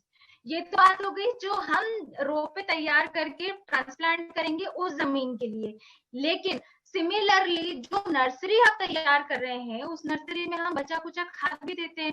अगर उस खाद के साथ में हम कुछ प्रतिशत मात्रा दानेदार की भी अगर मिलवाते हैं तो वो क्या करेगा, जमीन को और ज्यादा पोषा या नरम बनाने का काम करेगा, सो दैट जब भी आप प्लांट को वहां से निकाल के दूसरी जगह पे ट्रांसप्लांट करेंगे तो जड़ें प्रॉपर तरीके से निकल के आएंगी, जड़ें टूटेंगी नहीं और जड़ें ज्यादा डेवलप रहेंगी, तो वो नेक्स्ट जमीन में जाते वक्त और ज्यादा डेवलप हो जाएंगी। तो वहां पे भी आप करवा सकते हो। दूसरा, नर्सरी तैयार करते वक्त हमको बीज उपचार करना ही करना है। बीज उपचार करने के पहले नमक के पानी में घोल बना करके बीज का आकलन काफी हद तक किसान कर लेते हैं। जो किसान कर रहे हैं अच्छी बात है, वो करना जरूरी है। जो नहीं कर रहे हैं उनको आप लोग इन्फॉर्मेशन दीजिए। इस मीटिंग में जो किसान है मेरा उनसे भी निवेदन है, बीज का आकलन आप स्वयं करें। अगर आप हाइब्रिड बीज लेकर के आ रहे हैं तो भी, अगर आप घर का बीज इस्तेमाल कर रहे हैं तो भी। अब यहाँ पे देखिए दो कंडीशन है।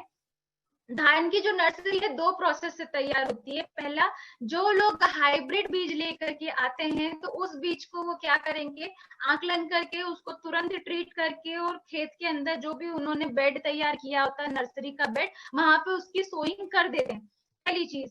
दूसरी चीज, जो लोग घर का ही बीज इस्तेमाल कर रहे हैं, या कुछ लोगों की पद्धति ये होती है कि उसको बीज को वो टंकी के पानी में डुबो के छोड़ते हैं, फिर टाट के बोरों के अंदर डाल करके 24 से 48 घंटे के लिए अंकुरित होने के लिए छोड़ते हैं कि थोड़ा सा जर्मिनेशन हो जाए, अंकुरन हो जाए, और फिर उसका अंकुरन के बीज को निकाल के थोड़ी देर के लिए छांव में सुखाते हैं, फिर उसकी सोइंग करते हैं। तो अब यहाँ पे दोनों प्रोसेस में बीज उपचार की जो प्रक्रिया है उसको आप लोग ध्यान से समझिए।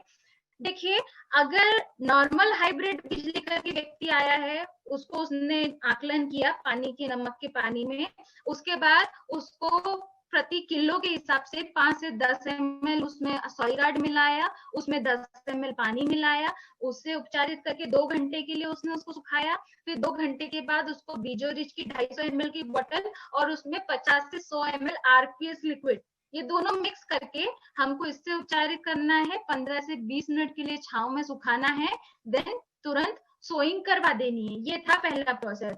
अब जहां पे अगर कोई व्यक्ति अंकुरन करके बोनी कर रहा है, तो आप उसको क्या बोलिए, जो उसका इंटायर प्रोसेस है वो सिमिलर रहने दीजिए। जो बीज उसने बोरी के अंदर डाल करके अंकुरित कर लिया, उस बीज को वो बाहर निकाल करके सुखाएगा। तो उस बीज को अंकुरित जो किया हुआ है उसको हाथ से ट्रीट मत करवाइए, क्योंकि अगर हाथ से ट्रीट करेंगे तो जर्मिनेशन किया हुआ बीज काफी हद तक डिस्ट्रॉय होने के चांसेस होते हैं। तो आप उनको बोलिए कि 15 लीटर का जो भी पंप होता है उसके अंदर पानी और दवाई को मिक्स करके उसके ऊपर लेयर की कोटिंग कर दीजिए, सो दैट वो जो दवाई है पूरी तरीके से बीजों के ऊपर कोटिंग हो जाए। फिर उनको सूखने के लिए छांव में छोड़िए, उसके बाद उसको सोइंग करवा दीजिए, तो उसके भी रिजल्ट हमको प्रॉपर देखने को मिल जाएंगे। दोनों पद्धति में काम करने का तरीका अलग है, जो मैंने आपको बता दिया। फिर बात करते हैं रुपाई के बाद। जब 30 से 50 दिन की फसल हो जाती है हमारी, उस समय क्या, कली निकलते वक्त हमको आधा लीटर आरपीएस हमको सिंचाई के पानी के साथ, इरिगेशन के साथ इस्तेमाल करवाना ही करवाना है। एवरी टाइम जब भी किसान छिड़काव कर रहा है, चाहे वो कीटनाशक दवाई का करे, चाहे वो कुछ भी करे, उसमें आरपीएस लिक्विड और स्टिकोरिच हमारा मिक्स होना ही चाहिए फॉर बेटर रिजल्ट। अब बात करते हैं कुछ, अगर माहू, फुदका, तना छेदक, सुंडी, इन सब का कीड़ों का इम्पैक्ट देखने को मिल रहा है जिन फसलों में, तो वहां पे आरपीएस 2.5 ml प्रति लीटर। यहाँ पे मात्रा कम क्यों करवाइए, क्योंकि शुरुआत में इन्फेक्शन इतना नहीं होता, तो ज्यादा मात्रा नहीं देने की बजाय कम मात्रा भी देंगे तो भी काम होगा, क्योंकि हम प्रिकॉशनरी काम कर रहे हैं। तो 2.5 ml प्रति लीटर आरपीएस, उसके बाद सिल्कोरिच 10 ग्राम और इम्यूनोरिच सिमिलरली 3 ml प्रति लीटर वाटर। ये आपको मिला करके हमको शुरुआत से ही छिड़काव कर देना शुरू करना है। उसके बाद ऐसा हम 15 से 20 दिन, 25 दिन के बाद रिपीट करवा सकते हैं फॉर बेटर रिजल्ट।